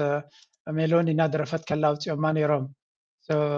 እንታይ ኻትሪ ዳርጋ ከመይ ጌርካ ትገዝኦም they really know how to ነዞም ዲፕሎማት ከመይ ጌርካ ትሕዞምን ኣብ ናትካ ኣጀንዳ ትእትዎምን ማስተር ላይክ ናይ ብሓቂ ሊቅነት ኣለዎም ኣብዚ ክትብል ትኽእል ኢኻ ምናልባት ገለ ክፋል እውን ክንመሃረሉ ንኽእል እንተሎ ኮይኑ ክንመሃረሉ ኣለና ኣብዚኣ ነይራ ሓንቲ ሰግመንት ክረኽባ ይከኣልኩን ንሜሎኒ ክሳብ ትደርፍ ገይሮማ ደርፊ ናይ ዓዲ ኣምፅኦም ማለት እዩ እንታይ ኢና ንኽንርኢ ኢለ ዝገብረልኩም ዘለኹም ሕብረት ኣፍሪካ completely disconnected እዩ completely disconnected እዚ ከምዚ ኢሉ እናሃለዎ ዝስምዑ እጂ ዘሎ ወተሃደራዊ ምስሓብ ስጋት ኩናት እናተጋደደ ይመጽእ ከም ዘሎ ሓደ ዝወፀ ትንታነ ረጋጊጹ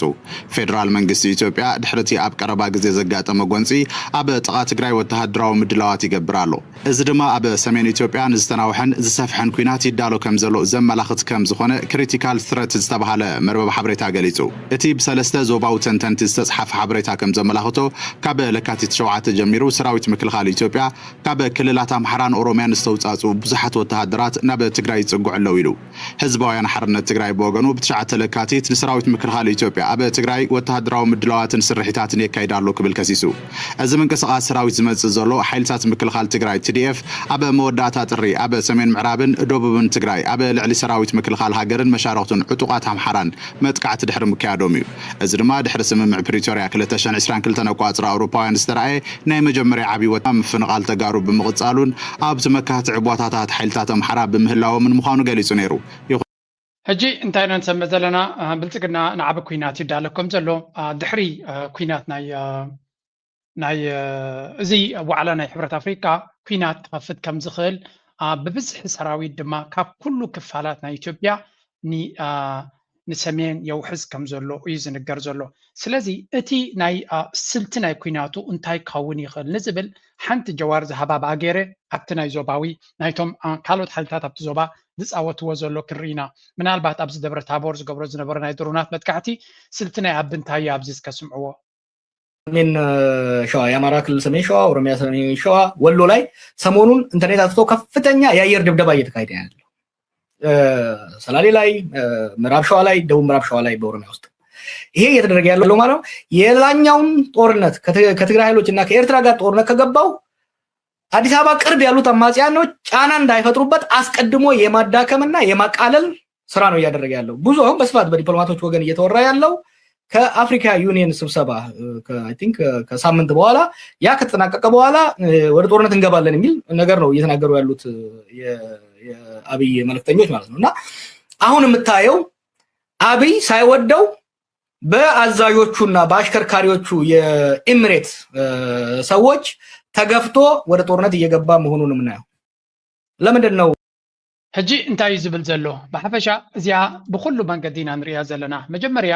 እዚ ገጅፍ ናይ ድሮናት መጥቃዕቲ አቢ ዝገብረሉ ዘሎ ምክንያት እንታይ እዩ ስለምንታይ ከም ዓይነት ናይ ድሮናት ናይ ካልን ኢንተርኔት ይኹን ቴሌፎን ኩሉ ነገር ኮሙኒኬሽን ሎግ ገይሩ ከቢድ ዝኾነ መጥቃዕቲ ዘካይደሉ ዘሎ ምክንያት እንታይ እዩ እንድሕሪ ኢልካ አቢ ብዝብዝሕ ሰራዊቱ ንላዕሊ ይሰድድ ስለ ዘሎ እንድሕሪ ቶም ህዝቢ አንቼክ ተገዲፎም ቶም ሓይልታት ፋኖ ይኹን ሸነ ዝኾነ ይኹን ነቲ ሃጓፍ ተጠቂሞም ክመፁ እንተደልዮም እንታይ ክገብር ከም ዝኽእል ምልክት ይዝቦም ዘሎ እዩ ዝነግር ዘሎ ስለዚ ነፍሱ ንክከላኸል ካብ ብሕጂ እንድሕሪ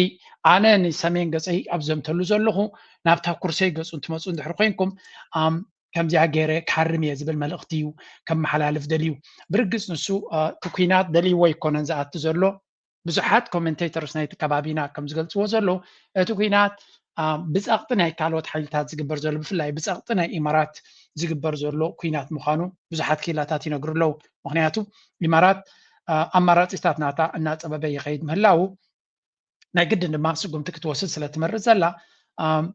ናይ ግድን ስጉምቲ ንክወስድ ንዓቢ ድፊኢት ትገብረሉላ ዝብል ስነ መጎት ብቐፃሊ ብተደጋጋሚ እንሪኦ ዘለና ኩነታት እዩ ስለዚ አብይ አሕመድ ዘለዎ ምርጫታትን ካልኩሌሽንስን ነዚ ይመስል ሕጂ እንታይ ኢና ክንርኢ ዘለና ኣብዚ ጉዳይ እዚ ተፈላለየ ዓይነት ሓበሬታ ክወፅእ ንሰምዖ ኣለና ሓደ ካብቲ ዝወፅእ ዘሎ ጉዳይ ወላ እውን ኣሜሪካ ብክልተ ሰለስተ መንገዲ ኣብቲ ጉዳይ እቲ ድምፃ ከተስምዕ ንርኢ ኣለና ሓደ እቲ ናይ ኣሜሪካ ፖለቲካል ኤሊት ዝበሃል ወይ እውን እቲ ሰነት ፎሬን ሪሌሽንስ ዝበሃል ብክልቲኡ ሳይድ ዘሎ ደጊሙ ደጋጊሙ Senate Foreign Relations Chair warns of consequences over a report alleging Ethiopia hosts RSF training camp. U.S. Senator Jim Risch, chair of the Senate Foreign Relations Committee, has warned of potential consequences following a Reuters report alleging that Ethiopia is hosting a training camp for fighters. Mrs. Tahaz ከም ንሪኦ ዘለና ተደጋጋሚ ኣብቲ ዜና እናመፀ ዝመፅእ ዘሎ እዚ ናይ ሰነት ፎሬን ሪሌሽንስ ቼር ፐርሰን እዩ እዚ ናይ ዶናልድ ትራምፕ ቀራብን ሪፐብሊካን እዩ መጠንቀቕታ ኮንሰርንት ከም ዝኾነ እዚ ጉዳይ እዚ ነቶም ኩሎም ኣወሳተፉ ዘለው ንኢማራት ድማ ብሽማ ጠቂሱ ብኢማራት ዝድገፍ ኢሉ ነጊርዎ ነይሩ ሕጂ ድማ በቶም ሃውስ ፎሬን ኣፌርስ ኮሚቲ ዝበሃል ድማ ዴሞክራትስ ድማ እንታይ ኢሎም ኣለው the UAE is reportedly funding an RSF training camp in Ethiopia again በቲ ካልእ ሳይድ ናይቲ ፖለቲካዊ ፓርቲ ናይ ኢትዮጵያ ድማ ኣብዚ እውን እንተኾነ ኢማራት ኢዳ ትእቱ ከም ዘላ ኢዳ ኢትያ ነቲ ኩናት ናይ ሱዳን ተጋድድ ከም ዘላን ኣብ ጎኖም ድማ ኣቢ ይሳተፍ ከም ዘሎ ኢና ንርኢ ዘለና ስለዚ እዛ ሕጂ ናይ ኣሜሪካ ፍሉይ ነገር ንሪኦ እዚ ናይ ሕብረት ኣፍሪካ ገለመለ ንሪኦ ዘለና ንዕኡ ንምዕባጥ ገጅፍ ዝኾነ ናይ ፕሮፓጋንዳ ስራሕ እዩ ዝገብር ዘሎ ኣብይ ኣሕመድ ነቲ ንዳዕመ ሰሪዕ ይሕግዝ ኣሎ ዝብል ዝወፅእ ሓበሬታ በቲ ሓደ ነቶም ሮይተርስ ኣጊዱ ኣሎ በቲ ድማ ገጅፍ ዝኾነ ፕሮፓጋንዳ ብዳርጋ ብኩሉ ሚድያታቱን ካድረታቱን ብኣፍሪካን ዩኒዮን ርክባት ዝግበር ዘሎ ብስእልን ቪድዮን ጌርኩም ረብሽ ወዘ ኢንተርነት ኢልዎም ዘሎ ንዑ ኢና ድማ ንርኢ ዘለና ብዝኾነ እቲ ኩነታት ግን ንሱ ኣብ ኣፍሪካ ከምኡ ክገብር ከሎ ኣሜሪካ ኢማራት ድማ ኣብ ኣሜሪካ ኸይዳ በቶም ንሳ እስራኤል ትቆፃፀሮም ፖለቲካውያን ሓይልታት ነዚ ትብል ኣላ Anybody will listen in the Mideast. Don't let this moment pass. Be smart, but don't be locked down with fear. And as to MBS and MBZ, knock it off, Saudi Arabia. Knock it off. I'm tired of this crap. MBZ is not a Zionist, and you're emboldening Iran by having this conflict. Now, I know. ሕጂ እዚ ትሪእዎ ዘለዎም ሊንሲ ገርሃም በሃል ሰኔተር ናይ ኣሜሪካ እዩ ካብ ንኣሜሪካን ላዕሊ ብእስራኤል ዝግደስ ሰብ እዩ ስለዚ ናይ ረብሓ ናይ እስራኤል ኩሉ ግዜ ዘገድሶ እንታይ ዝብል ዘሎ ኣብ መንጎ ክልቲኦም ዞም መራሕቲ ናይ ጋልፍ ስቴትስ ኣብ መንጎ ኤምቢሰትን ኤምቢኤስን ናይ ስዑድያን ናይ ኢማራትን ዘሎ ባእስኹም በጃኹም ትባእስኹም ተጠዋብልዎ ዝዓበየ ዕላማናትና ኢራን እዩ ካብ ኢራን ኣይትውፁ ብፍላይ ድማ እታ መልእኽቲ ብተደጋጋሚ ናብ ናይ ስዑድያ መሐመድ ቢን ሰልማን ዘቕንዐ እዩ ንኤምቢሰቲ በቲ ናይ ሚድያ ፕሮፓጋንዳ በቲ ናይ ኣክቲቪስትስ ብስዑድያውያን መሐመድ ቢን ሰልማን ነጊሮም ዘይኮነ ስዑድያውያን ዳርጋ ዝበዝሕ ዓረብ እውን እንታይ ዝብል ዘሎ ኢማራት ብፍላይ መሐመድ ቢን ዛይድ ምስ ጽዮናውያን ናይ እስራኤል መጋበርያ ኮይኑ ዝሰርሕ ዘሎ እዮም ዝብሉ ስለዚ እዚ ዘረባ እዚ መሐመድ ቢን ሰልማን ከም ዝደፍኦ ዘሎ ገይሮም ንመሐመድ ቢን ሰልማን እንታይ ዝብሎ ዘሎ መሐመድ ቢን ዛይድ ጽዮናዊ ይኮነን ዛዮኒስት ይኮነን ስለዚ ተጠንቀቕ እዚ ትገብሮ ዘለኻ ጸቕጢ ትርጉም የብሉን ስለዚ ተጠንቀቕ እዩ ዝብሎ ዘሎ ዳርጋ ኣሚን በይኑ ከጠንቅቆ ዓቕሚ ኣለዎ የብሉን ግን ክዛረብ መሰል ኣለዎ ሕጂ ኣብዚያ ስምዕዋ ብዛዕባ ጉዳይ ናይ ዞባና ክዝረብ ከሎ Now, I know they got differences in Yemen and they got differences in Sudan, but we got to think big picture. To any leader in the region that doesn't understand you're on the verge of history, history will judge you poorly because you are. So what ሕጂ ከም ንሪኦ ዘለና this is actually crazy ኣነ ከም ዝፈልጦ ይብል ኣሎ ክልቲኦም ኣብ የመን ይኹን ኣብ ቀርኒ ኣፍሪካ ኣብ ሱዳን ፍልልይ ናይ ሓሳብ ኣለዎም ይብል ኣሎ ዲፈረንስ ኣለዎም ኖ ፍልልይ ኣይኮነን ዘለዎም እታ ሓንቲ ሃገር ከተጥፍ ትደልላ እታ ሓንቲ ድማ እታ ሃገር ከም ሃገር ክትቅፅል ኣለዋ ትብል ኣላ ፍልልይ ኣይኮነን እዚ እንድሕሪ ናይ ብሓቂ ብትክክል ዕላማ ዝሰርሑ ነይሮም እንትዝኾኑ ኣብ መንጎ ስዑድያ ትኽተሉ ዘላ ፖሊስን ኢማራት ትኽተሉ ዘላ ፖሊስን ዓበ ፍልልይ ዘሎ ኢማራት ንሓንቲ ሃገር ን56 ዓመት ከም ሃገር መንግስትን ስርዓትን ሒዛ ትቕፅል ዝነበረት ፋሕበትን ኢትያትላ ሕጂ ድማ ጠቕላላ እቲ ሃገር ንኸይትህሉ ዝፅዕር ዘሎ ልዕሊ 150,000 ሰብ ቀቲሉ ኢሉ ዝንገረሉ ናይ ጃንጃዊድ ምልሻ ትድግፍ ዘላ ሃገር ንዓዓን መንግስቲ ናይቲ ሃገር ንክህሉ ዓለም ምሉካ ክድግፎ ዝግባእ ትድግፍ ዘላ ሃገርን ክልቲኹም ፍልልይ ናይ ሓሳብ ኣለኩም ዝብሎ ዘሎ ክንምንታይ ዝምቡዕ ኣጀንዳ ከም ዘሎ በዚኻ ትርኢ ብዝኾነ እዚ ሓደ ካብቶም ጽዮናውያን ናብ እስራኤል ገጾም ዝደፍእዎ ዘሎ ፕሮፓጋንዳ እዩ ክልተ ነገር ከረየኩም እየ ካልእ ኣብ መንጎ ክልቲኦም ዞም ሃገራት ዘሎ ንዞባና ክንምንታይ ፅልዋ ክገብረሉ ከም ዝኽእል ንኸረየኩም ዝኣክል ማለት እዩ መጀመርያ there was this article ኣነ ዝረኣኽዎ very very interesting ኤርትራ ምስ መን ከም ዘላ ብዛዕባኡ ቅድሚ ምርኣየ ክልተ ነገራት ክሪእኩም እየ ሓንቲ ኣብዚ እንታይ ኣጋጢሙለ እዮም ዝብሉ ዘለዉ just I mean it's crazy sometimes ኣብ ከመይ ደረጃ በፂሖም ከም ዘለዉ ብዛዕባ ጉዳይ ናይ ረመዳን መዓስ ይጅምር ጾም ናይ ረመዳን ሲ መዓስ ይጅምር ንዝብል መን ይድውስኖ እንድሕር ኢልካ ብልሙድ ካብ ስዑድያ ይድውሰን ምክንያቱ ሃገረ ምስልምና ኮር ናይቲ መበገሲ ናይ ምስልምና ወይ እውን እቲ ዓብዪ ታሪኻዊ ብፅሒት ናይ ምስልምና መካን መዲናን ኣብ ውሽጢ ስዑድያ እዩ ዘሎ ስለዚ ኖርማሊ ከምዚ መልእኽቲ ናይ ረመዳን ገለ ካብ ስዑድያ ክብገስ ትደልዮ ምሽ ኢማራት ግን ብሳይንቲስትስ ናታ ኣስትሮኖመርስ ናታ እታ ወርሒ መዓስ ትወፅእ መዓስ ኣይትወፅዕን ካልኩሌሽንስ ጌራ ነቲ ናይ ስዑድያ መልእኽቲ ቻሌንጅ ክትገብሮ ትደሊ ከም ዘላ እዩ ዝንገር ዘሎ እቲ ኣብ መንጎም ዘሎ ባእሲ ክንምንታይ ደረጃ ኢማራት እንታይ ክብሉ እዮም ዘሎ ንሕና ብቴክኖሎጂ ኣዝና ሓያላት ስለ ዝኾንና ማዕቢልና ስለ ዘለና ነቲ ናይ ስዑድያ መርሕነት ናይ ምስልምና ክምንጥልዎ እዮም ዝደልዩ ዘለዉ ስዑድያ ድማ እንታይ እዮም ዝብሉ ዘለዉ እቲ ባእሲ እዚ ናብ ክንደይ ደረጃ ከይዱ ከም ዘሎ ድሕሪ እዚኣ ኤፒክ ፋይት ትብልካ ሓንቲ ኣርቲክል ከሪአኩም እየ ናይ ብሓቂ ፊልም ኢና ንርኢ ዘለና ወላ ብተግባር ኢና ንርኢ ዘለና እውን ከገርመና ክእል ኣሎ ስለዚ ናይ ኢማራት ኣስትሮኖመርስ ማለት እዩ ካብቲ ናይ ስዑድያ ክትብሎ ትኽእል ንኣብነት the Surgeon Academy of Astronomy and Abu Dhabi's International Astronomical Center both predict Ramadan will begin on Thursday ስለዚ ሓሙስ ዕለት 19 ወርሒ ክልተ ክጅምር ከም ዝኾነ በትናቶም ኣስትሮኖሚካዊ ዝረኣይዎ እዮም ዝብሉ ዘለዉ በቲ ካልእ ድማ ሳውዲ አረቢያስ ሪላያንስ ኦን ደ ኡማ አልቁራ ዝበሃል ካላንደር ማለት በቲ ካላንደር ናቶም ኡማ አልቁርአ ዝብሎ ማለት እዩ ብኡ ኮይኑ ክኸውን ከሎ ድማ often leads to preset dates ስለዚ ካብዚ ዕለት እዚ ዝተፈለየ ክኸውን ይኽእል እዩ በቲ ካላንደር ናይ ክኸይድ ከሎ that conflicts with astronomical calculations ስለዚ ስዑድ ዓረብ በቲ ናይ ኡማ አልቁራ ዝብል ዘሎ ካላንደር እያ ትኸይድ ኢማራት ድማ ብሳይንቲስን ገለመለን ጌራ ክትሓልፋ እያ ትፍትን ዘላ ማለት እዩ normally historically Saudi Arabia has declared Ramadan start even when astronomers say visibility astronomers say visibility was impossible ስለዚ ولا ወርሒ ትወፅእ ያላ ولا ገለ ክብሉ ከለዉ ስዑድያ ዓረብ ክትእውሽ ትኽእል እያ ይብሉ the kingdom typically announces moon sighting aligned with the calendar not scientific evidence ስለዚ እቲ ንግስነት ወይ እውን ካብ ስዑድያ ዝወፅእ ሓበሬታ ምስቲ ካላንደሮም ዝገጥም እምበር ሳይንሳዊ ኩነታት ጥራይ እውን ኣይኮነን እዮም ዝብሉ ዘሎ ብኻልእ ድማ እታ ኢማራት ድማ መብዛሕትኡ ግዜ ዋላ ከም ስዑድያ ዝርዕም እንተኾነ ነቲ ናይ ስዑድያ መርሕነት ግን ቻሌንጅ ክገብርዎ ኩሉ ግዜ እዮም ዝሓስቡ ስለዚ ስዑድ ዓረብ ዘለዋ ተፈጥራዊ ክትብሎ ትኽእል ኢኻ ምስልምና ካብኡ ስለዝመንጨወ ገዛ ናይ ምስልምና ስለዝኾነት እዚ ዓብዪ ተቐባልነት ኣብቲ ኩሉ 1 ቢልዮን ዝኸውን ወይ ልዕሊ ቢልዮን ዝኾኑ ስላ ተኸታሊ እምነት ምስልምና ዓብዪ ተቐባልነት ኣለዋ ኢማራት ድማ ትቐድኒ እያ በዚ ንሕናሲ ናይ ስዑድያ እንታይ ይብል ኢሎሞ ቢን ዛይድ ብሕቡእ ዝዛረቡ ማለት እዩ ሰራዊት ናተይሲ ካብ ናተይ ትእዛዝ ንላዕሊ ትእዛዝ ናይ ካብ ስዑድያ ካብ መካ ንዝብገስ ናይ እስልምና ትእዛዝ ክቕበል ዝኽእል ሰራዊት እውን ኣለኒ ኢሉ የማርር ንሓደ ናይ ኣሜሪካ ስለያዊ ሓላፊ ከምኡ ኢልዎ ይበሃል ስለዚ እንታይ ማለት እዩ እቲ ስዑድያ ዘለዋ ፀብለልትነት ንዑ ብጣዕሚ ከም ዘቆጥዖ እዩ ዝነግር ካልእ ሓሊፈ እንታይ ከሪአኩም ደልየ ኣለኹ A secret camp, thousands of fighters, and a war spilling across borders. Is Ethiopia training recruits for Sudan's feared rapid support forces with alleged backing from the UAE? As Sudan's civil war rages on, the conflict is drawing in powerful regional players, quietly and dangerously. ሕጂ ከም ንሪኦ ዘለና ካብ ናይ እስልምና ናይ ካልእ ምስሓብን ናይ ዘን ክልተ ሃገራት ኣብ ኩሉ ዓውደ ኩናት እዩ ዝዝርጋሕ ዘሎ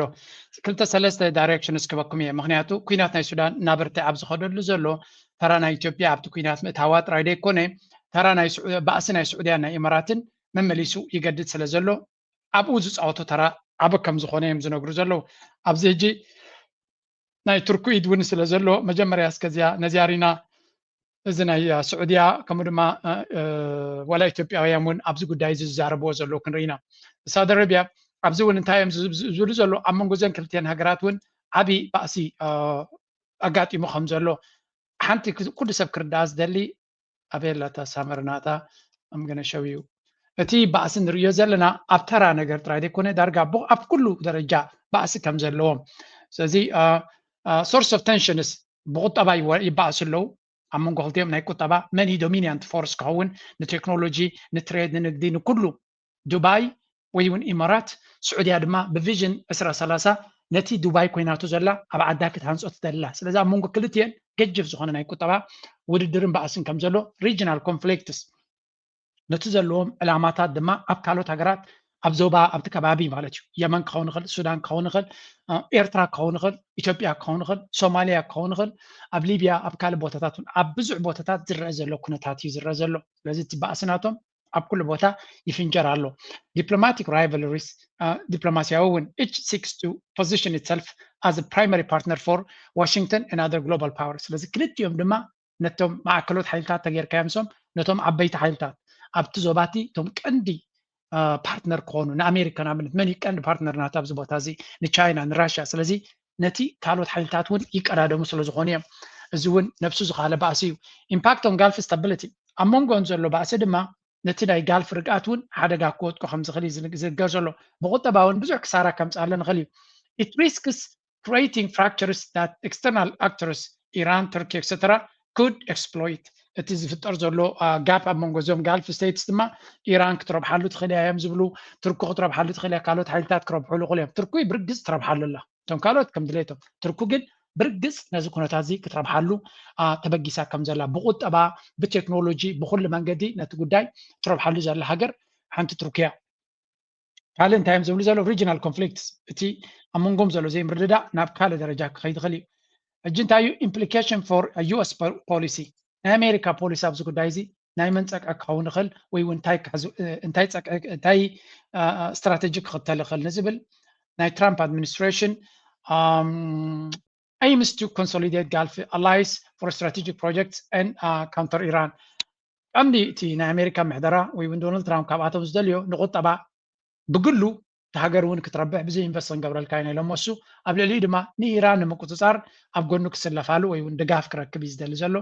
ካብኡ እቲ ናይ ዩኤኢ ሳውዲ ሪፍት complicates these efforts making coordinated action difficult ስለዚ እቲ ብፍላይ ንኢማራት ንኢራን ንምህራም ወይ እውን ናብ ኢራን ዝገብርዎ ዘሎ ስትራቴጂ ኣብ መንጎ እዘን ክልተን ሃገራት ብዝፍጠር ዘሎ ባእሲ ብሓደ ኦርጋናይዝ ዝኾነ ስጉምቲ ንክወዝዑ እንቅፋት ፈጢሩሎም ከም ዘሎም US plans for economic corridors security cooperation and regional diplomacy faces setbacks ከምኡውን ኣሜሪካ ኣብቲ ከባቢ ክትገብሮ ትደሊ ዘላ ከቢድ ኮይኑዋ ኣሎ ምክንያቱ ንሓዲኦም ክትመርፅ ከላ ነቲ ሓደ ከንታይ ክትገብረሉ ንናይ ኣሜሪካ ፖሊሲ እውን ክበት ፈጢሩሉ ኣሎ ንኣብነት ሓንቲ ካምፓኒ ሄድ ኦፊስ ናታ ኣብ ዱባይ ክትገብሮ ተኮይነ ወይ ኣብ ኢማራት ኣብ ስዑድያ ንዘሎ ከገልግል ይኽእል ዶ ስለዚ ካምፓኒታት እውን ካልኩሌሽንስ ናቶም ክዕርዩ እዮም እዚ ጉዳይ እዚ እንተዘይ ተፈቲሑ ስለዚ ኣብ መንጎ እዘን ሃገራት ዘሎ ባእሲ ብዓብዩ ንብዙሕ ነገር ክትንክፍ ዝኽእል ምዃኑ እዩ ዝንገር ዘሎ ኣብዚ ጉዳይ እዚ ሓደ ብቐረባ ክንሪኦ ዘለና ጉዳይ ናይ ቱርኪ እዩ ቱርኪ ምስ ስዑድያ ዝገብርዎ ዘሎ ብኸመይ ክረአ እዩ Turkey and he started in Saudi Arabia. What we are all happy here in Saudi Arabia and also in the Arab world and the Gulf region in particular to see a closer collaboration between Saudi Arabia and Turkey. These two countries, their objective is stability, security, peace, de-escalation. They have a lot in common and they all work very hard to achieve that goal, whether on the north part of Iraq and Syria, whether on the Red Sea security or in the Horn of Africa. ከምዚ ዝበሃል ዘሎ ናይዞም ክልተ ሃገራት ብፍላይ ቱርክን ስዑድያን ተወዳደርቲ ወይ እውን ተፃባእቲ ቅርድም ዝነበሮም ሓይልታት እዮም ዝበሃሉ ቱርኪ ኣብ ቀርኒ ኣፍሪቃ ንክትመፅእ ኣይትደልያን እያ ነይራ ስዑድያ ምክንያቱ እቲ ቀርኒ ኣፍሪቃ ዝበሃል ናታ ዶሜይን ክኸውን እያ ቀርኒ ኣፍሪቃ ደይኮነ ሶሪ ቀይሕ ባሕር ከባቢ ኣብቲ ናይ ቀይሕ ባሕር ከባቢ ሰፊዕ ዝኾነ ዶብ እውን ስለ ዘለዋ ቀይሕ ባሕር ናተይ ሕዛእቲ እዩ ስለዚ ኣብኡ ማንም ክመፀኒ የብሉን ዝብል ሓሳብ ነይርዋ እንተኾነ ቱርኪ እንታይ ትደሊ ኣብተን ሃገራት ንሳ ክፀልዎ እንትደሊ እንድሕር ኢልካ ምስ ናይ ስዑድያ ዝገራጮ ኮይኑ ይረኸበቶ ምክንያቱ ቱርኪ ተን ሃገራት ርጉኣት ክትከውን እያ ትደሊ ከም ዕዳጋ ክትጥቀመለን ስለ ትደሊ ቱርኪ ናይ ቻይና ሞዴል ዝኽተል ሃገር እዩ ኢንዳስትሪያል ማኒፋክቸሪንግ ዓቕሚ ዘለዎ እዩ ነገራት ኣፍሪዩ ክሸይጥ ዝደሊ እዩ ስለዚ ነገራት ክሸይጥ ዝደሊ ሃገር ድማ እንታይ ዝደሊ ርግኣት እዩ ዝደሊ ወይ ተን ሃገራት ርጉኣት ክኾና ግን ቱርኪ ድማ ብግምጣሉ እዩ ኣፅዋር ዝሸይጥ ሃገር ድማ እዩ ኣብነት ሓደ ካብቲ ንስዑድያ ብፍሉይ ዝጥምታ ዘሎ ነዚ ባእሲ እውን ዝያዳ እንጆይ ዝገብሮ ዘሎ ኩሉ ሰብ እውን ክርድኦ ዘሎ ስዑድያ ልክዕ ከም ኣሜሪካ ናይ ኣፅዋር ሸያጥ ሃገር ንኣብነት ምስ ስዑድያ ብዙሕ ዲልስ ገይሩ ኣሎ ኣፅዋር ናቱ ኣብ ስዑድያ ንኸፍሪ ሚሳይላት ክኸውን ይኽእል ወላ እውን ነቲ ናይ ነፈርቲ ኩናት ከፍርዮ ኢሉ ሓሲቦ ዘሎ እቲ ካን ዝበሃል ፕሮግራም እውን ምስ ስዑድያ ብሓደ ኮይኖም ስዑድያ ብዙሕ ኢንቨስት ክትገብር ብሓደ ኮይኖም ንክሰርሕዎ ተረዳዲኦም ኣለዉ ይበሃል ኣሎ ስለዚ ኣብ መንጎ እዚኦም ክልተ ሓይልታት ዘሎ ኮኦፐሬሽን ንእስራኤል ከፍርሃ ኖርማል እዩ ናቹራል እዩ እዚን ክልተ ሃገራት ክተፋናና እምበር ብሓደ ክሰርሓ ይትደልየን እያ ስዑድያ ነዳዱ ኣለዎም ካፒታል ኣለዎም እትያቶም ድማ ሰብ ኣለዎም ቴክኖሎጂ ኣለዎም ክልቲኦም ማች እንደግዕሪ ገይሮም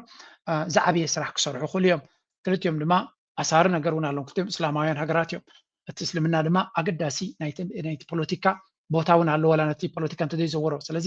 ናይዞም ክልተ ዓበይቲ ሃገራት ግብፂ ሓዊስካ ምትእስሳር ዓብይ ለውጢ ከምፅእ ከም ዝኽእል እዮም ዝነግሩ ዘለዉ ስለዚ ኣብ መንጎ ስዑድያን ኢማራትን ዝግበር ኣብ መንጎ ስዑድያን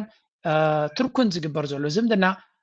ብቐሊሉ ክረአ ዝኽእል ኣይኮነን ግን ናይ ትርኩ መራሒ ድማ ናይ ቢዝነስ ሰብ እዩ ንግብፂ ሒዝዎ ኣሎ ምስ ግብፂ ፅቡቅ ምትእስሳር ገይሩሎ ምስ ስዑድያ ናብ ኢማራት ድማ ክኸይድ እዩ ክሽምግል ነቲ ፀገም ድዩ መፍትሒ ክገብር ድዩ ወይስ ንባዕሉ ነቲ ሃጓፍ ተጠቂሙ ካብኣቶም እውን ናይ ኢንቨስትመንት ገንዘብ ክረክብ ንኣዲስ ኣበባ እውን ክመፅእ እዩ ኣዲስ ኣበባ ምስ ካይሮ ምስ ግብፂ ባእሲዮም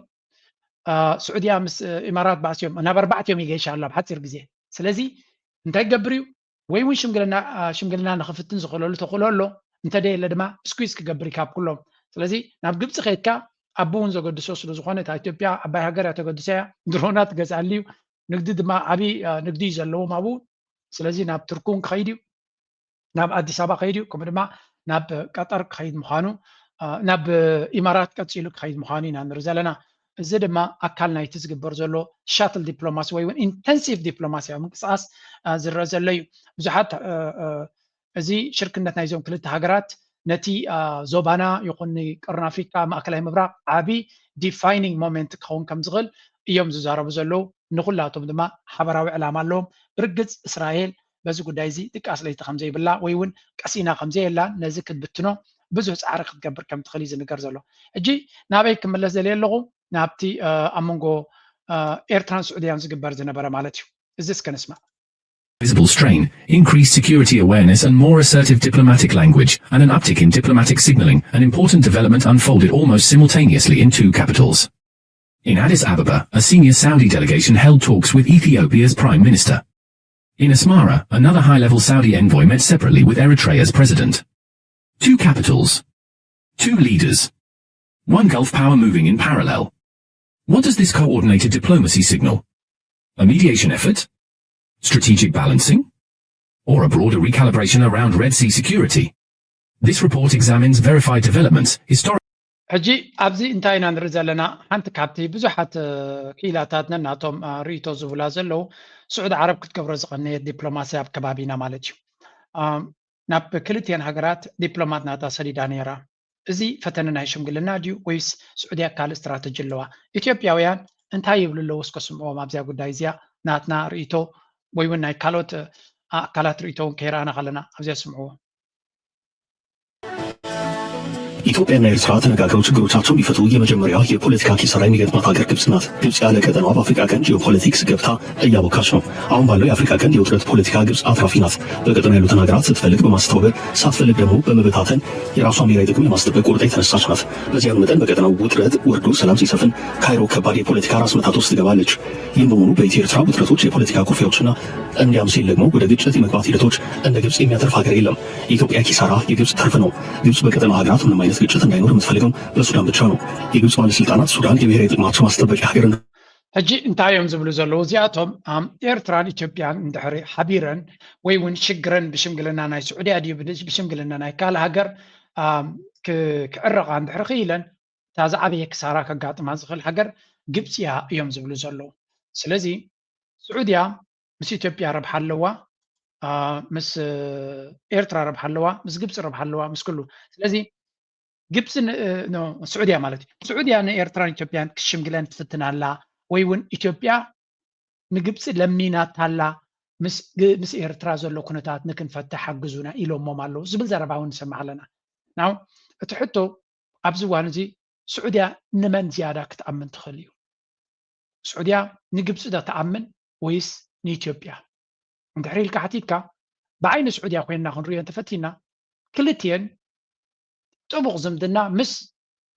ኢማራት ኣለወን ስዑድያ ይኹን ግብፂ ይኹን ኢትዮጵያ ካብኣቶም ክልትዮም ንስዑድያ ዝያዳ መን የገድሳ እንድሕሪ ኢልካ ክልትዮም የገድስዋ እዮም ንኤርትራ ገዲፍካ ማለት ክልትዮም የገድስዋ እዮም ሕጂ ምስ ግብፂ ዘለዎም ሽርክነት ክልቲኦም ንስዑድያስ ንግብፂ ትሕቲ ኣይኮነት እንትሪያ ስለምንታይ ካብ ስዑድያ ንላዕሊ ብልጫ ኣለዋ ግብፂ ስለምንታይ 100 ሚልዮን ህዝቢ ኣለዋ ዓረብዮም ኣብ ዓረብ ዓብ ፅልዋ ኣለዎም ብዙሕ ህዝቢ ኣለዎም ከምኡ ድማ ዲፕሎማስያዊ ዓቕሚ ኣለዎም ስለዚ ንግብፂ ክንዕቅዎም ኣይክእሉን እዮም ስዑድያ ካብ ግብፂ ትደልዮ ብዙሕ ነገር ስለ ዘለዋ እዚ ነገር እዚ ኣብ ግምት ኢኻ ንግብፅን ንኢትዮጵያን ንክልቲኦም ከተሐጉስ ከቢድ እዩ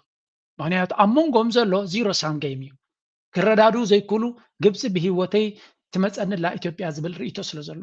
ስለዚ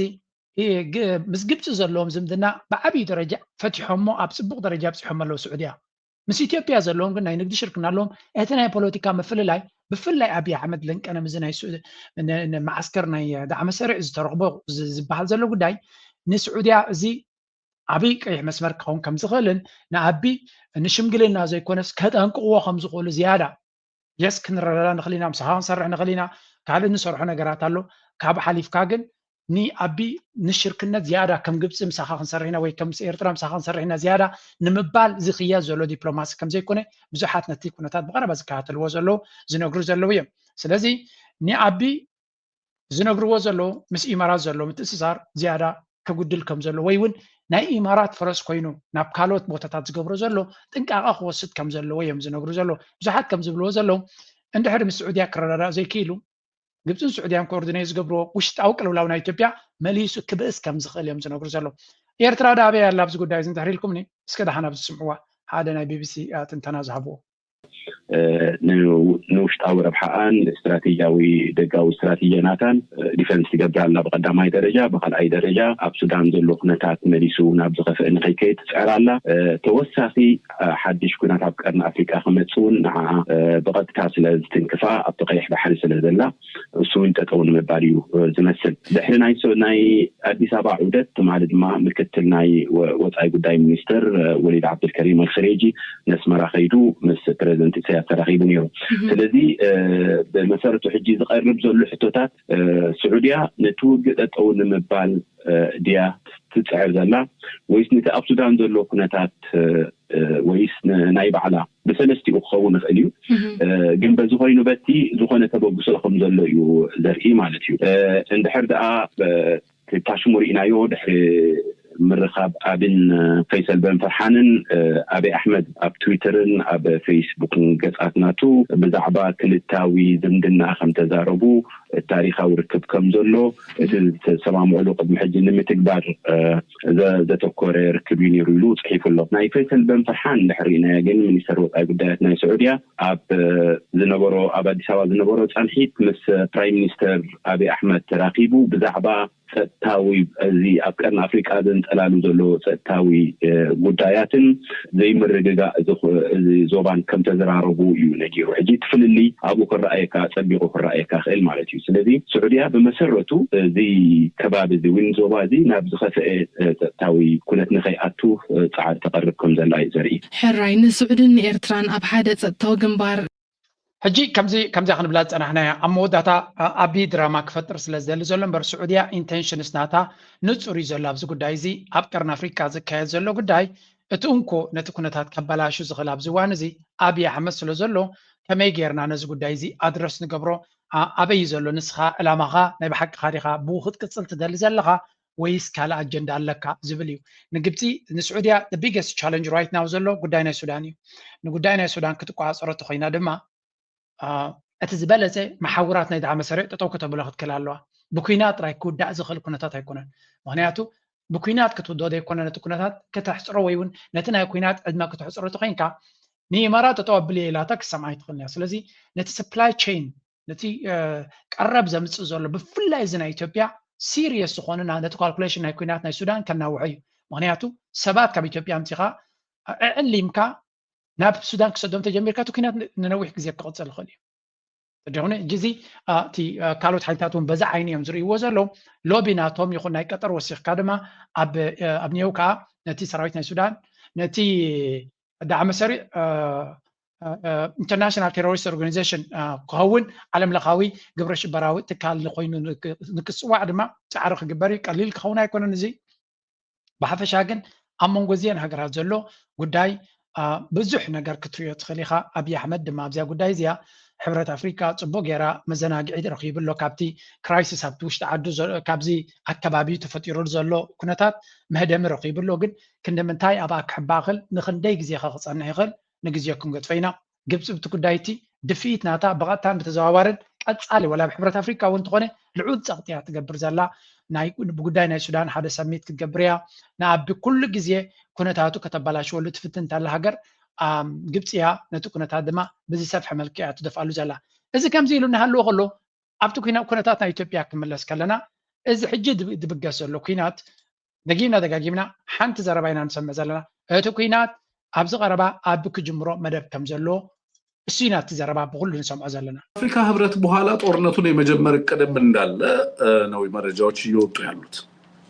ናው ጦርነቱ አይቀርም ብቻ ሳይሆን የሚጀመርበትም ቀን እየታወቀ ነው ማለት ነው ከዚህ ጋር ተያይዞ በርካታ ዓለም አቀፍ ተቋማት ነን ገቨርንመንታል ኦርጋናይዜሽንስ መንግስታዊ ያልሆኑ ድርጅቶች ጭምር ስታፎቻቸውን ወደ ሌላ ሎኬሽን እያንቀሳቀሱ እንዳሉ መረጃዎች አሉ ከአንድ ቦታ ወደ ሌላ ቦታ እያንቀሳቀሱ በተለይ ዛ ጦርነት ይካሄድባቸዋል የሚባሉ አካባቢዎችን ከሰሜኑ አካባቢ ከአማራ ከትግራይ ከሌሎችም ከአፋርን ጨምሮ ከሌሎች አካባቢዎች የማራቅ እንቅስቃሴዎች ናቸው ያሉት ብሓፈሻ ከም ትሪእዎ ዘለኹም ሓንቲ ዘረባ ኣብ ኢትዮጵያ ሓቅነታ እኳ ንግዜ ክንገጥፋይና ብተደጋጋሚ ንሰምዓ ዘለና ግን ብልፅግና ኩናት ንክጅምር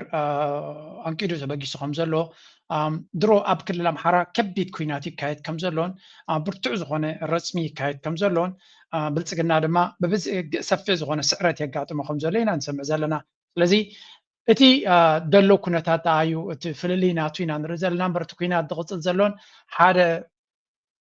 still up ongoing process እዩ ዘሎ እቲ ኩናት ወላ ሓንቲ ጠጠው ዝበለ ነገር የለን ወይ እውን ኣብ ዝተቆፃፀሮ ነገር እውን የለን ኣብዚ ስለዚ እቲ ኩናት ይቕፅል ኣሎ ስለዚ እቲ ወረብ ኩናት ይቕፅል ኣሎ ተህዲድ ናይ ኩናት ይቕፅል ኣሎ ኣቢ ኩሉ ዝከኣሎ ይገብር ኣሎ ነቲ ኩነታት ነቲ ኩናት ፀብለልትነት ንክረክብ ግን ክሳብ ሕጂ ዘምፅኦ ለውጢ ከምዘየለ ኢና ንርኢ ዘለና ብዙሓት ክኢላታት ድማ ኢትዮጵያ ናይ መወዳእታ ዕጫ ከጋጥማ ከም ዝኽእል እዮም ዝነግሩ ዘለዉ ምክንያቱ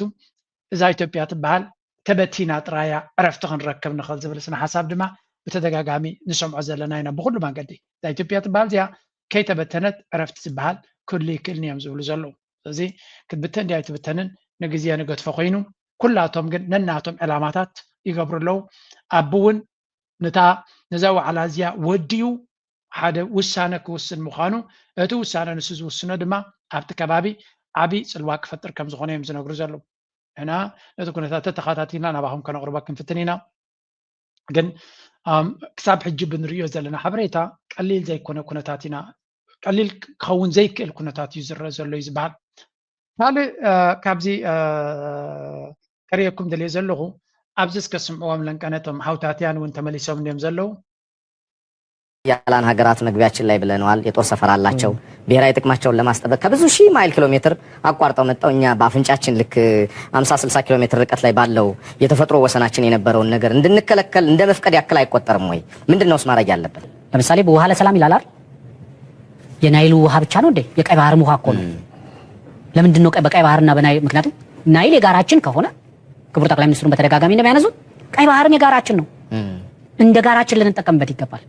የዓለም አቀፍ ሕጉም እኮ የሚደግፈው እሱ እኮ ነው ለምሳሌ ድንበር ከምዛ ትሪእዎም ዘለኹም እቲ ህውተታ ናቶም እቲ ብልፅግና ሚድያ ናቱ ስቲል ኣብቲ ናይ ኣጀንዳ ባሕሪ መወር ፀቂጡ ከም ዘሎን ንቀይሕ ባሕርን እቲ ዲጋ ናቶምን ሓዋዊሶም ናይ ማይ ነገር ኩሉ ማይ ሓደ እዩ ዝመስል ንክትኣምኖ ዘይትኽእል ንክትኣምኖ ዘሸግረካ ዓይነት ሎጂክ እዮም ዝጥቀሙ ዘለዉ ቀይሕ ባሕርን ሓደ ኣባጅጎ ማይ ምስ ሓረመ ዝብገስ ፈለግን እንታይ ዘራኽብ ኣለዎ ንዓታቶም ይምልከት ክልቲኡ ማዮም ዝብሉ ዘለዉ እዚ ካብኡ ሓሊፉ ቀይሕ ባሕሪ ካብኣቶም 50 ዲ ወላ 60 ኪሎ ሜትር ብዘይገድስ ርሒቑ ዘሎ ቦታ እዩ እቲ ኒል ዝበሃል ድማ ካብኦም ተበጊሱ ምስ ግብፂ እዩ ስለዚ ዋላ እውን እቲ ማይ ናትኩም ናብ ግብፂ ዝኸይድ ዘሎ እንድሕር ኮይኑ ብሱዳን ገይሩ እዩ ዝኸይድ ስለዚ ቀይሕ ባሕሪ ምስ ሱዳንን ምስ ግብፅን እዮም ክትዛረቡ ሩባ ማይ ነበኩም ኣለና ንሕና ድማ እንታይ እንደሊ ማለት እዩ ተዘረባ ግን ግምጥል ኣቢልካ እንተሪኢኻ እንታይ እዮም ዝብሉ ዘለኹ ክርዳእና እንድሕር ክኢሉ ተረዲድና እውን ኣሎ ብርግፅ ንግብፂ ሲ ናይ ኒል ማይ ንሰደልኩም ስለ ዘለና ማይ ናትና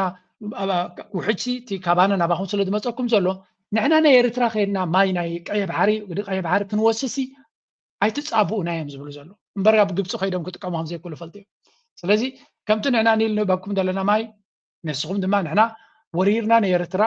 ጎቢጥና ንኤርትራ ባሕሪ ክንጥቀም ስቕ ዘይትብሉና እዮም ዝብሉ ዘለዉ እታ ሎጂክ ካብዚያ ወፃኢ ዝኾነ ይኹን ትርጉም ክትባ ኣይትኽእልን ኢኻ ርግፅ ኤርትራ ነዚ ኩነታት እዚ ብቐሊሉ ክትሪኦ ትኽእልና ሓደ ንኣብዪ ኣሕመድ ክብድ ዝበለ ዋላቶም ፀረ ኤርትራ እዮም ኣንፃሩ ኮይኖም ዘለዉ ሎሚ ሓደ ብዚ እስከ ስምዕዎ እንታይ ኢሉ ኣሎ ብዚ እኔ ጥያቄዎች ነው ማለት አንድ ቶሎ ብዬ አንድ 12 ጥያቄዎችን ላቀርብለት ፈልጋለሁ ለጌታቸውም ለሌሎች በብሔራዊ ጥቅም ስም አብይ አህመድን ለሚደግፉት ሁሉ የሚከተሉትን ጥያቄዎች ብትመልሱ በጣም ደስ ይለኛል። አንደኛ አብይ አህመድ የህዳሴውን ግድብ አስመልክቶ ያደረገው የትኛውም ተግባር ብሔራዊ ጥቅምን ታሳቢ ያደረገ ነው ወይ? ከመጀመሪያ ጀምሮ አብይ የህዳሴውን ግድብ በተመለከተ የነበረው አቋም ምንድን ነው? የፖለቲካ ፕሮጀክት ነው የሚል አይደል? ይህስ የግብፅ ሀቲት አይደለም? በ10 ዓመት የማያልቅም ብሎ ማለት ሺዎችን ሰብስቦ እኮ ነው መምህራንን ሰብስቦ እኮ ነው የተናገረው። ህዝብ እኮ አይደለም ያው ካሜራና ምናምን እንዳይገባ አድርጓል። በእርግጥ ግን ብዙ ምስክሮች የሚቀርቡበትን ነገር ነው የተናገረ ያለው ነው። ሶ በ10 ዓመት የማያልቅም ሲል ኦኬ ኣነ ይሕልኩም ሶሪ ኣብዚ እንታይ ኢሉ ኣሎ እዚ ሰብ ማለት እዩ ንኣብዪ ኣሕመድ ብዛዕባ ሃገራዊ ድሕነትን ሃገራዊ ረብሓን ለንቀነ ሓደ ዓብ ዲቤት እንዲ ተላዒሉ ዘሎ እቲ ተላዒሉ ዘሎ ኣርእሲ ድማ ጀዋር ብዛዕባ ለንቀነ ብዝገብሮ ዝነበረ ጌታቸው ረዳ ንዑ ንክከላኸል ኢሉ መፅዩ ሰፊሕ ዝኾነ መጥቃዕቲ ኣብ ልዕሊ ጀዋር ከም ዝፈነወ ዝዝከር ስለዚ ንጀዋር ንስኻ ሃገራዊ ረብሓ ዝርዳእካ ኣይኮነን ስቕ ኢልካ ኣብ ዘይምልከተካ ኣቲኻ ወይ እውን ንኣጀንዳ ናይ ካልኦት ኢልካ ንጉዳይ ሃገራዊ ረብሓ ኣብ ሓደጋ ትእቱ ኣለኻ ዝመስል ነዊሕ ፅሑፍ ፅሒፍሉ ብዛዕባኡ ተዘራሪብና ነርና ሕጂ ጀዋር እውን መልሲ ይብላ ኣሎ ሃገራዊ ረብሓ ዝበሃል ንምዃኑ እንታይ እዩ እንታይ እቲ ናይ ሃገር ረብሓ ኢልና ንዛረበሉ ዘለና ናይ ሃገር ረብሓ ኸ ብኸመይ ይሕሎ መን ከይሕልዎ ኣሎ መን ከየፍርሰሎ ነዚ ጉዳይ እዚ እውን ክዝረበሉ ዘለዎን ዲስከስ ክግበረሉ ዘለዎን ኢሉ ሓንቲ ነዋሕ ፅሕፍቲ ሰዲዱ ነይሩ ከሪአኩም እየ ድሓን ኣበይ እንተረኺበ እያ እታ ኣርቲክል ናይ ጀዋር ማለት እዩ እዚ ነብሱ ዝካለ ዲቤት ኣፈጢሩሉ ዘሎ ኣዚ እውን ሓደ እዚ ሕጂ ትሪእዎ ፀናሕኩም ሰብ ድማ ኣብዪ ኣሕመድ ስርዓት ናይ ብልፅግና ሃገራዊ ረብሓ ናይ ኢትዮጵያ ይሕልሎ ኢልኩም ዲኹም ትሕለቕሉ ዘለኹም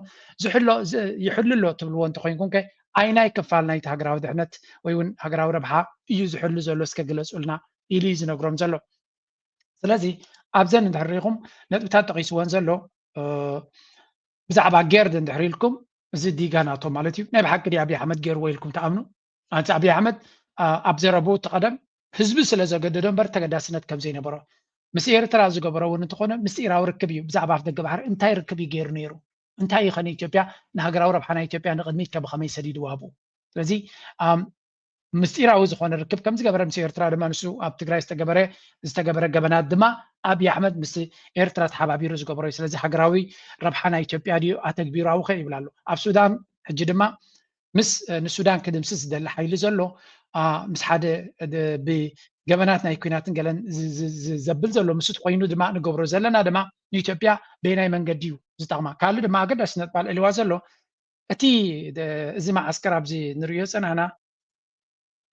እዚ ማዓስከር እዚ ኣብዚ ትሪእዎ ዘለኹም እዚ ንሓዱሽ ማዓስከር ተባሂሉ ዘሎ ካብቲ ዲጋ ጌርድ ዝበሃል 100 ኪሎ ሜትር ርሒቑ ጥራይ ተመስሪቱ ዘሎ ስለዚ እዚ ማዓስከር እዚ ጥራይ ዘይኮነ እቲ ዲጋ ኣብቲ ካልኩሌሽን ናይ ኩናት ከም ዝኣቱ ገይርዎ ኣሎ ወይ እውን ኢትዮጵያ ነቲ ዲጋ ከተውሕሶ እውን ኣይትኽእልን እያ ዝብል መጎት ናይ ግብፂ ዝለዓለ ነጥቢ ከም ዝረክብን ዝለዓለ ፀብለልትነት ከም ዝረክብን ይገብረሉ ካዩ ዝብል ዘሎ ኣብዚ ኣብኡ እውን ስለዚ ካልእ ኣብቲ ናቱ መጎት ሓንቲ ክወስኸልኩም ነዊሕ ስለ ዝኾነ ኩሉ ክበፅሕ ይክእልኒ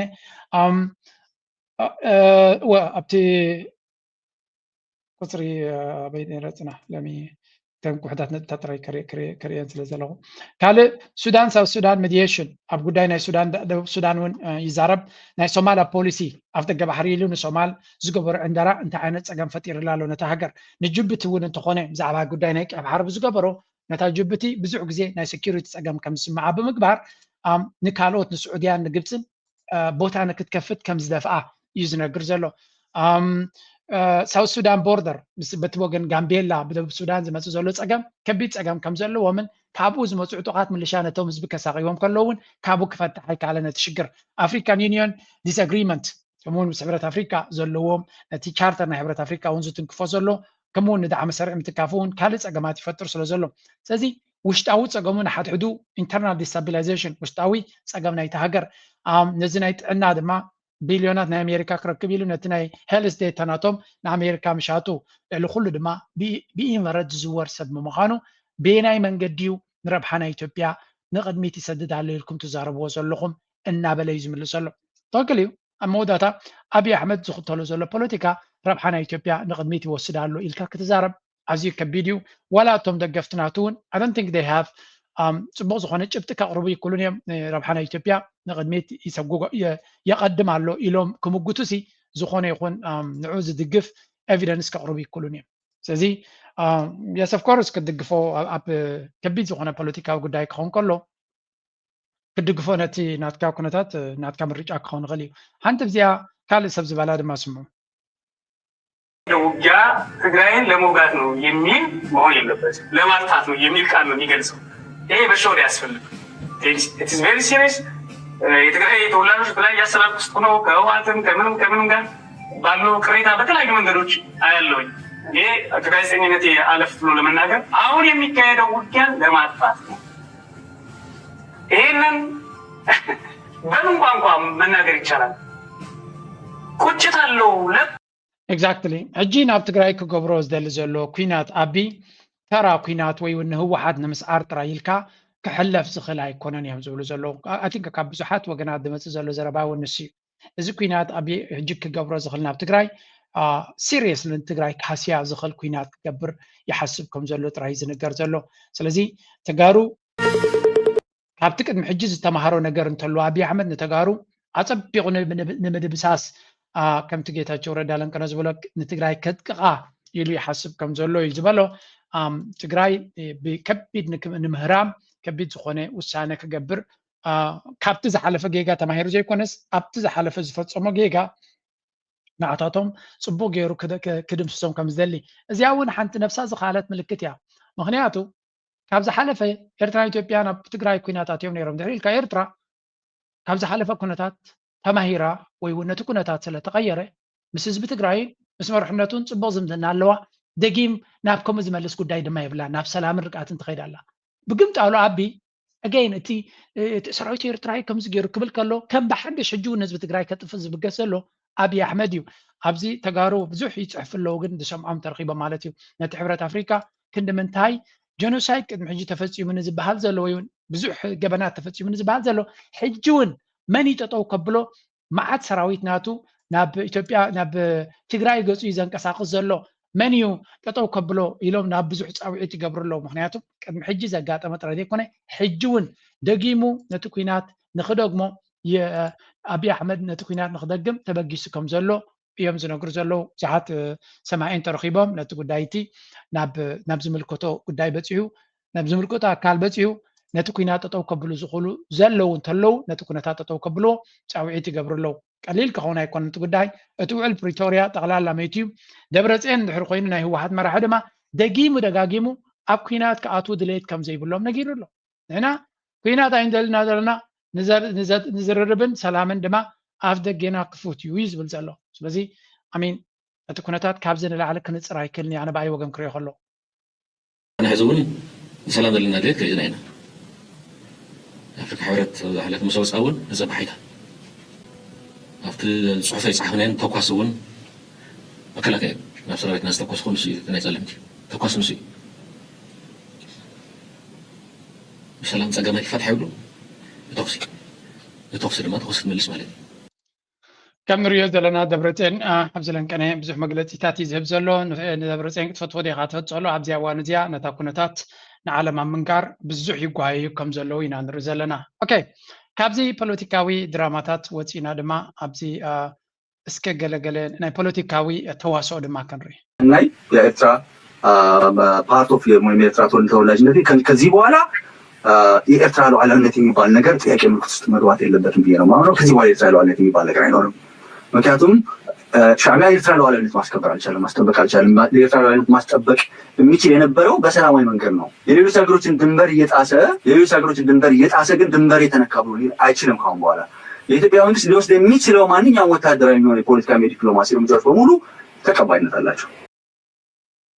ከምትሪዎ ዘሎ ለእኔ እንደ ሰናይ የኤርትራ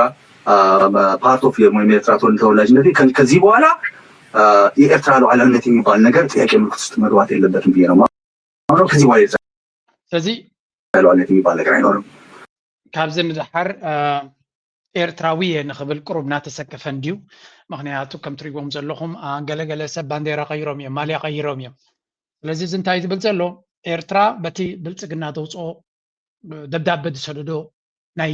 ኣምላኽ ከም ዝበሎ ገይሩ ኣሚኑ እዩ ዝዛረብ ዘሎ ልኡላውነት ናይ ኤርትራ ዝበሃል ድሕሪ ሕጂ ዘረባ የለን ስለዚ ኢትዮጵያ ዓቕማ ዝፈቐደላ ስጉምቲ ክትወስድ ትኽእል እያ ድሌታ ክትገብር ትኽእል እያ ምክንያቱ ልኡላውነት ናይ ካልእ ሃገራት እናደፈርካ ግዛእታዊ ሓድነት ናይ ካልኦት ሃገራት እናደፈርካ ልኡላውነተይ ክትብል ኣይትኽእልኒ ኢኻ ይብል ከምዚ ድማ ኢና ንብል እዚ ሓደ ሓደ ግዜ ኣብዚ ደገ ከዳዕ ዝብል ቃል ኣብዘይ ቦቱ ክንጥቀመሉ ሰብ ክጥቀመሉ ነዊሕ ኢና ጌርና ከዳዕ ዝብል ፀላኢ ንሓደ ሃገር ክወርር ኢሉ ንዝኸይድ ዘሎ የሕሊፍካ ምሃብ ማለት እዩ ስለዚ ልኡላውነትና ግዛእታዊ ሓድነትና ሓሊፉ እንኩላይ ልኡላውነት ናይ ኤርትራን ናፅነት ናይ ኤርትራ ከም ሃገር ንኸይትህሉ እዩ ዝሸይጥ ዘሎ ስለዚ ቀዳማይ ኤርትራ ልኡላውነት ናይ ኢትዮጵያ ከም ዝተሓሰ ጭብጢ የለን ብልፅግና ኣብቲ ደብዳቤናቱ ወላ ሓንቲ ቅንጣብ ጭብጢ ከቐርብ ኣይከኣለን 2 ዓመት ንልኡላውነት ናይ ኤርትራ ዝደፍር ብዙሕ ዝዛረብ ዝነበረን ዝምድር ዝነበረን ኩናት ክጅምር እየ ዝብል ዝነበረ ግን ንሱ እዩ ስለዚ ከምዚኦም ዓይነት ሰባት ኤርትራውነት ክህልዎም ይኽእል ካብ ኤርትራውያን ዝተወለዱ ክኾኑ ይኽእሉ እዮም ግን ከምዚኦም ዓይነት ጠላዕትኻ ነፂርካ ምፍላጥ ኣገዳሲ ኣብ ዝዋን እዚ መንፊት ዝኾነ ግዜ ኢና መፂና ዘለና ተቃዋምቲ ዝበሃል ኩሉ ምስቲ ኢትዮጵያ ዝሰርሕ ገለመ መን እዩ ንኤርትራ ክሸይጥ ዝደሊ መን ይኸ ኤርትራዊ ኮይኑ ኣብ ኤርትራ ፖለቲካዊ ለውጢ ከብፅእ ዝደሊ ኣነፂርና ክንፈልጥ ኣለና ኣብዚ እዋን እዚ ምክንያቱ ሰብ ክንከስር እውን ኣይንደልና እቲ ኣቢ ድማ መንፊት ኮይኑልና ኣሎ ምሳና ዘሎን ምሳና ዘየሎን ንቐፅል 2-3 ክበኩም እየ ናብ ኢትዮጵያ መፅዩ ኣብ ዝርርብ ክኣቱ ማለት ዓብ ነገር ኢትዮጵያ ከዓ ናብ ስዑድያ ዘለዋ ስክፍታ ተቐርብ ከም ዘላን እዚ ከዓ እንታይ እዚ ቀይሕ ካርድ ወሲዱሎ በኣይ ማለት ንኩሉ ሰብ ኣብ ሓደ ቦታ ይትእትዎን እዩ ከዚ ቀይሕ መስመር ዝሰገረ እዩ ስለዚ ኣይፈልጦን እየ ከም ትሪእዎ ዘለዎም ትፈልጥዎ ንቕፅል ንኩሎም ብዓይሪ ዓይኒ ይርኦም እየ ነዚ ጉዳይ እዚ ዝኸይድ ዘሎ ኣቕሊሎም ከም ዘይርእይዎ ሳቶምን ዘረዲ ብዓብዩ ኢትዮጵያ ኣብዚ ሕጂ ዘላቶ ናብ ብፍላይ ሕጂ ኣብ ኣፍሪካ ኣኼባ ዝካየደሉ ዘሎ ኤርትራ ብኩራታ ብሓደ ብኡ ደሎ ኣምባሳደር ብገለ ዓይነት እንዳተወከለት ትኾነ ኣኼባታት ኣብዚ ዝካየድ ዘሎ ናይ ኣፍሪካ መራሕቲ ሕጂ ብዙሕ እሽት ነገራት ክለዓሊ ኣጀንዳታት ክለዓሊ ብዛዕባ 2063 ኣፍሪካ እንታይ ክኸውን ገለ ኢሎም ኣብ ዝዛረብሉ ግዜ ነቲ ጋጣምቲ ናብ ረብሕኦም ዘውዕልዎ ክህሉ እዮም እሳቶም ሚኒስተር ሚትስ ኢትዮጵያን ፕሪሚየር ቱ ዲስካስ ታይስ ሪጅናል ኢሹስ እዚ ጉዳይ እዚ ሕጂ እዚ ናይ ካልእ ፀገም ድማ ኩሉ ግዜ ኢትዮጵያ ኩሉ ነገር ክትገብር ከም ትኽእል ገይሩ እዩ ዝዛረብ ኣብ ባይታ ዘሎ ኩነታት ኢትዮጵያ ታትወድቕ ዘላ ሃገር ዓበ ብድሆ ገጢምዋ ዘሎ ሃገር እያ የስ ዲፕሎማስያዊ ፀብለልትነት ድጋፍ በትን ዝስናዓላ ብዙሕ እዩ ግን ኢትዮጵያ as we can see today ዝዓበየ ናይ ሴኪሪቲ ፀገም ዘለዋን ምህላዊያ ድማ ኢትዮጵያውያን ኣፀቢቖም ዝሰጉላ ዘሎ ሃገር እያ ስለዚ ንኤርትራውያን ዲሞራላይዝ ምግባር ዲፕሎማሲ ዋዕላታት ገለ ኢትዮጵያ ሓድሽ ነገር ኣይኮነን ኣብ መወዳእታ ሞራል ናይ ህዝቢ ኤርትራ ክትንክፍ ዝኽእል ዝብልዎ ዘረባታት ኢና ንርኢ ዘለና ምናልባት ሞራልካ ክትንክፍ ዝኽእል ስነ ሓሳባት ናቱ ርእቶ እዩ ናቱ ሓሳብ እዩ በዚያ ጌርና ክንሓልፎ ንኽእል ዲና ቁጠባዊ ዓቕሚ ኣለና ድዩ ወታሃደራዊ ዓቕሚ ኸ ኣለና ድዩ ብዙሕ ዛረባ ኣይደልኒ ኣለና እውን ኤርትራ ኣብዚ እዋን እዚ ንክመፃእ ዝኽእል ፈተናታት ከስግር ዝኽእል ዓቕሚ ኣለዋ ዶ ብኩሉ ደረጃ እንድሕር ኢልካ ኤርትራ ከም ዘላቶ ካብ ዝሓለፈ ዓመታት እንታይ ዝተቐየረ ኣሎ ክትብል ትኽእል ኢኻ ተስፋ ናይ ዳግመ ህንፀት ዘርኢ ብዙሕ ነገራት ኣሎ ካብ ናቡ ግን ኤርትራ ላስት ታይም ኣብ ኩናት ዝኣተወቶ ዝበሃል ናይ ኣብዚ ኩናት ናይ ትግራይ ዝነበረ እዩ ስለዚ እቲ ኩናት እቲ ገዲፍካ ካብኡ ንድሓር ይኹን ወላ እውን ቅድሚኡ ኣብ 2018 ጀሚራ ኤርትራ ሓደ ሲሪየስ ዝኾነ ናይ ኩነታት ኣይረኣየትን ኣላ እዚ ማለት እንታይ ማለት እዩ ኣብ ኩናት ዝፀንሐ ንእሽተይ ኩናት ዝፈልጥ ወይ እውን ንሓፂር ግዜ ኣብ ኩናት ዝኣተወ ግን ኣብ ናይ ኩናት ሜንታሊቲ ዘሎ ግን ኣብ ሓያል ዝኾነ ዕረፍቲ ድማ ዝፀንሐ ሰራዊት ማለት እዩ እዚ ካብቲ ናይ ኩናት መንፈስ ዘይወፀ ተፃቦታት ስቲል ዘለዎ ግን ካብ ኩናት ድማ ንነዊሕ ዘዕረፈ ብግምጣሉ ብልጽግና ከንታይ እዩ ንዕሪልካ ካብ ኩናት ዝኾነ ይኹን ዓወት ዘይረኣየ ካብ ኩናት ግን ዘይዕርፍ ሕጂ እውን እንተኾነ ኣብ ውሽጡ ዝቃፀል ዘሎ ሰራዊት ስለዚ ኣብ መንጎ እዚኦም ክልተ ሓይልታት ክግበር ዝኽእል ኩናት ምስቲ ናይ ኢትዮጵያ ኣብ ውሽጣዊ ኩነታት ዘለዋ ፀገም ምስ ዞባ ዘለዋ ፀገም ኣብ ግምት ኢኻ ኩናት ንኤርትራ ክስግእ ዝኽእል ካውን ኣይክእልን እዩ ኤርትራ ደልያቶ ይኮነን እዚ ኩናት ዘጋጥም ዘሎ ኤርትራ ይኮነ ሰራዊታት ተንቀሳቐሳላ ዝበሃል ዘሎ ዘንቀሳቕስ ዘሎ ወታደራዊ መናውራታት ዝገብር ዘሎ ብልጽግና እዩ ስለዚ ኤርትራ ነዚ መፃ ዘሎ ኩነታት ክትምክት ትኽእል ዶ ክትብግድ ትኽእል ዶ እወ ትኽእል እያ ካ ክብለኩም ፀኒሑ ሓንቲ ነዚያ ሰሚዕና ክንቀብፅ ጥራይ ነዚያ ዘስማዓኩም ዘለኹ ቀዳማይ ነገር እዚ ኤርትራውያን ተሰውዮም ኣስላማ ክሳን ብሓንሳብ ተሰውዮም ገለ ዝበሃል ሓሶት ኣደይ ኣይተሰውን እዮም ኣብ ግዜ ገድሊ ኖ ዋላ መስዋእቲ ኢሳያስ እንታይ እንዳበለ መስለካ ኣብዛ ሃገር እዚኣ መን ዘይተሰውዕ ኢሳያስ ንግደፎ እቲ ኣብ ባይታ ዝተፈፀመ ንዛረብ ኣብ ባይታ ዝተፈፀመ ኢሳያስ እንታይ ኢሉ ነቲ ኩሉ ኩነታት ኣይገልፆን እዩ ምክንያቱ ጨቋኒ ስርዓት ኮይኑ ሕጂ ንኤርትራ ይመርሓ ስለ ዘሎ ኖ እንታይ ምለካ እሱ እኮ እንተ ሓቅነት ኣሎ ኮይኑ እኮ መን ተሰዊኡ መን ኣይተሰውን ክንፈልጥ እኮ ቀላል እያ እዚ ናይ መስዋእቲ ዳታ ረሊስ ክገብርዎ ኣለዎም ንምንታይ ክፉት ዘይከውን ህዝቢ እዚ ብምሉእ ናሬቲቭ ሓሰት ስለ ዝኾነ ተነጊሮም እኮ እዮም ኣብ ኤርትራ ሃብቶም ተነጊሮም እኮ እዮም ስዋዓት ካብ ነፍሲ ከፍ ገዛ ዝተሰውኡ እኮ ተነጊሮም እኮ እዮም ሙስሊም ክርስቲያን ጀበርቲ ኩሎም ኖ ተነጊሮም እዮም ለካ ዘለኹም እዚ ሓደ ካል እዩ ኣይኮነን ሃገር ከመሓድሩ እርዲኹም ኣለኹም ሃገር ከተመሓድር ተኮይንካ ከም ኤርትራ ምሁር እዩ ዘጂ ዶክተር እዩ ኣዞ ፒኤችዲ ሆልደር እዩ ዝብል ሓንቲ ሃገር ከተመሓድር ድሕሪ ኮንካ ኣብ ታሪክካ ፅቡቕን ዘይፅቡቕን ክህሉ ይኽእል እዩ ግን እንታይ ካ ክደሊ ዘለካ ዘሕብረካ ነጥቢ ኢኻ ኮመን ጎልስ ሼርድ ቫልዩስ ንኩልካ ክሕብረካ ዝኽእል ዕላማታት ንኣብነት ሓደ ካብቲ ንኤርትራውያን ዝሕብር ኩሉ እቲ ህዝቢ ብሓደ ተዋጊዩን ተዋዲቁላን እታ ናፅነት ድማ እቲ ህዝቢ ኤርትራ ብሓደ ፅዒሩ ይምፅእዋ this is one of the pillars ወይ ከዓ መሰረት ናይቲ ሃገራውነት እዩ ኩሉ ህዝቢ ዝተሳተፈሉ ቃልሲ ዳግመ ህንፀት ድማ ኩሉ ሰብ ክሳተፈሉ እዚ ዘረባ እዚ ፈቲኻዮ ወላ ደስ ኢሉካ ጥራ ዘይኮነስ ክደፍኣሉ ዘለካ ንሃገር ትሓስብ እንድሕር ኮንካ እዩ ሃገርካ ሓድነት ንክህልዋ እንተኮይኑ ብሓደ ዝገበርካዮ ነገራት ንኣብነት ጅብናቱ ስታቲስቲክስ ካብ ነፍሲ ወከፍ ገዛ ሓደ ሰብ ኣይሞተን ካብ ገለ ስድራ ማቴማቲካሊ ክዛረብ ይፍትን ኣሎ ግን ብሃገር ክትዛረብ ከለካ ዝበዝሕ ህዝቢ ዋጋ ከፊሉሉ እዩ ንኣብነት ብሳሕል ዘሎ ህዝቢ ክንድቲ ኣብ ገለ ዘሎ ቦታ ኣይከፈለን ትብል ሳሕል ዘሎ ህዝቢ ድማ ነቲ ሰውራ ንዕስራታት ዓመት ፀይርዎ ነይሩ ኣብ ውሽጡ ኣብ ከርሱ ፀይርዎ ነይሩ ካልእ ከባቢታት ስለዚ እንታይ ማለት እዩ ንኤርትራ ፈተና ናታ እዚኦም እዮም እቲ ፅቡቕ ነገር ግን ኣምላኽ ስለ ዝፈትወና እንታይ ኢላነ እቶም ፀላእትና ኤርትራ ካብ ርሑቕ እቲ ርስሓት ናይ ልቦም ከርእዩና ክኢሎም እዚኦም ኣብ ውሽጢ ዓዲ ታንክን ባንክን ሒዞም ከለዉ እንተዘምፅዎ እዚ ሓሳብ እዚ ንኤርትራ ሓደጋ ንፈጥር ኣላ ግን እቲ ርስሓት ናቶም ካብ ኤርትራ እዚኦም ርሒቆም ከለዉ ሰብ ክርእዮ ስለ ዝኸኣለ ርእይዎ ሰሚዕዎ ተፊእዎ ማለት እዩ ፈንፊኑ ጉሒፍዎ ዳትስ ዋይ ድማ ኣብዚ ናይ ኣጋዝያን ናይ ጀንዕፍሪ ዝብሎ ኣብ ላይፍ ኣትዩ ክንደይ ሰብ ይርዮ ክልተ ሰብ ተርእዮሞ ማለት እዩ ቢካዝ መይቱ እዩ ተሓሳበቲ ጓሓፍ ምዃኑ ተሓሳብ ስለ ዝፈለጥ እንዳጓሓፍ ሓደ ገለ ብፍሉይ ዝወደቐ ነገር ክትረክብ ኢልካ ክትኣቱ እምበር እንዳጓሓፍ ዝርከብ ነገር የለም ዝኾነ ከም ትርእይዎ ዘለኹም ፀረ ኤርትራ ኩሉ ግዜ ዝወደቐ ኣጀንዳ ኣብ ምስሳዮም ኢኻ ትረኽቦም ንሱ ድማ ንስ እዩ መወዳእታ በዛ ናይ ፈንቅል ክንውድእ ልክዕ ሰዓት ሓደ ኢና ዘለና ቀትሪ ባፅሖም ትፈልጥዎ ከዓ ቀትሪ ኣብ ባፀ ኒኮ ሃብተይ ኣይዛወሩን እዮም ኩላ ይብሉን እዮም ባፅሕካ ማእስራ እያ ካብ ሰዓት 4 ንንየው ዘሎ ሰብ እዚ ዝመልጥ ከባቢኡ ዘሎ ማያ ተርኪሱ እዩ ተሽሙ ዝገብር ቀትሪ ወዲ ባፅሕ ትኸይድ ነራ ኣብ ድሕሪ ናፅነት ከዓ ክልተ መንገዲ ገይሮማ ኣግፊሖማ ማለት እዩ ወዲ ኣሚር ከም በዓል ወዲ ዓብደላ ካሜራማን ኣብዚኣ ማእከል ምስተሃረመ እዚ ቦታ እዚ ኣይተሰኣለን ግን ዶኩመንታሪ ፊልም ሰሪሖም ከዓ ስኢሎም ኣለዉ ንቱሪዝም ኢሎም እዮም ከምዚኣ ገዲፎማ ዘለዎ ናይ ቱሪዝም እዚ ከባቢ እዚ ክፅገን ዘይከኣል ናይ ቱርኪያ ኣሰራት እዩ ከባቢ እንታይ መደብ ቀሲልና ድማ ናይ ጀላ እውን ኩሉ ነገራት ተማሂርና ቀፂልካ ምልክት ናይ ኦፕሬተር ኮይና ንዘንጀራ ውስራ ኦፕሬተር ምልክት ናይ 23 ማለት እዩ ምንባስ መጀመርታ ምንባስ ተማሂራ ቀሲልና ድማ ናይ ጀላ እውን ኩሉ ነገራት ተማሂርና ቀፂልካ ምልክት ናይ ኦፕሬተር ኮይና ንዘንጀራ ውስራ ማለት እዩ كم زيات ريواز اللهم كم بعد زوجة أبيرلين كهيد كبرايوا أنا بحكي للسبل فيديو حركة عبتي إيرلين كدفلتهم عبد كبر زلنا زحونا نيرترا نخنفلتا نزبد جزولو أخبيرو نيرترا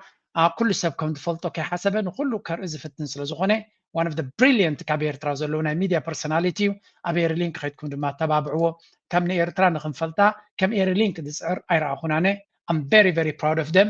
أنا بحكي بلو زخونة صراحة نيرترا دما تبوك يرز فلتان كجلس أزخلن سب كعسل زخونة دس يزبلني ني سرح نكنيات فنتل دما بزملك نبعث النازوري ريوم الله حدا حنت أنقولس إلهم دربشوا ناز نبرو بزملك أنت ريخا دما دسملكا نالو معرف سبز غودي لايك مقبار شير مقبار ريتوه من حسابكم من قدفو دقفو نعانا يخون نير لينك نخالوت كلهم دقف النابلكو نالو معرف سبز غودي دحان كونو thank you very much happy valentine's day كم دما happy كنيات فنكل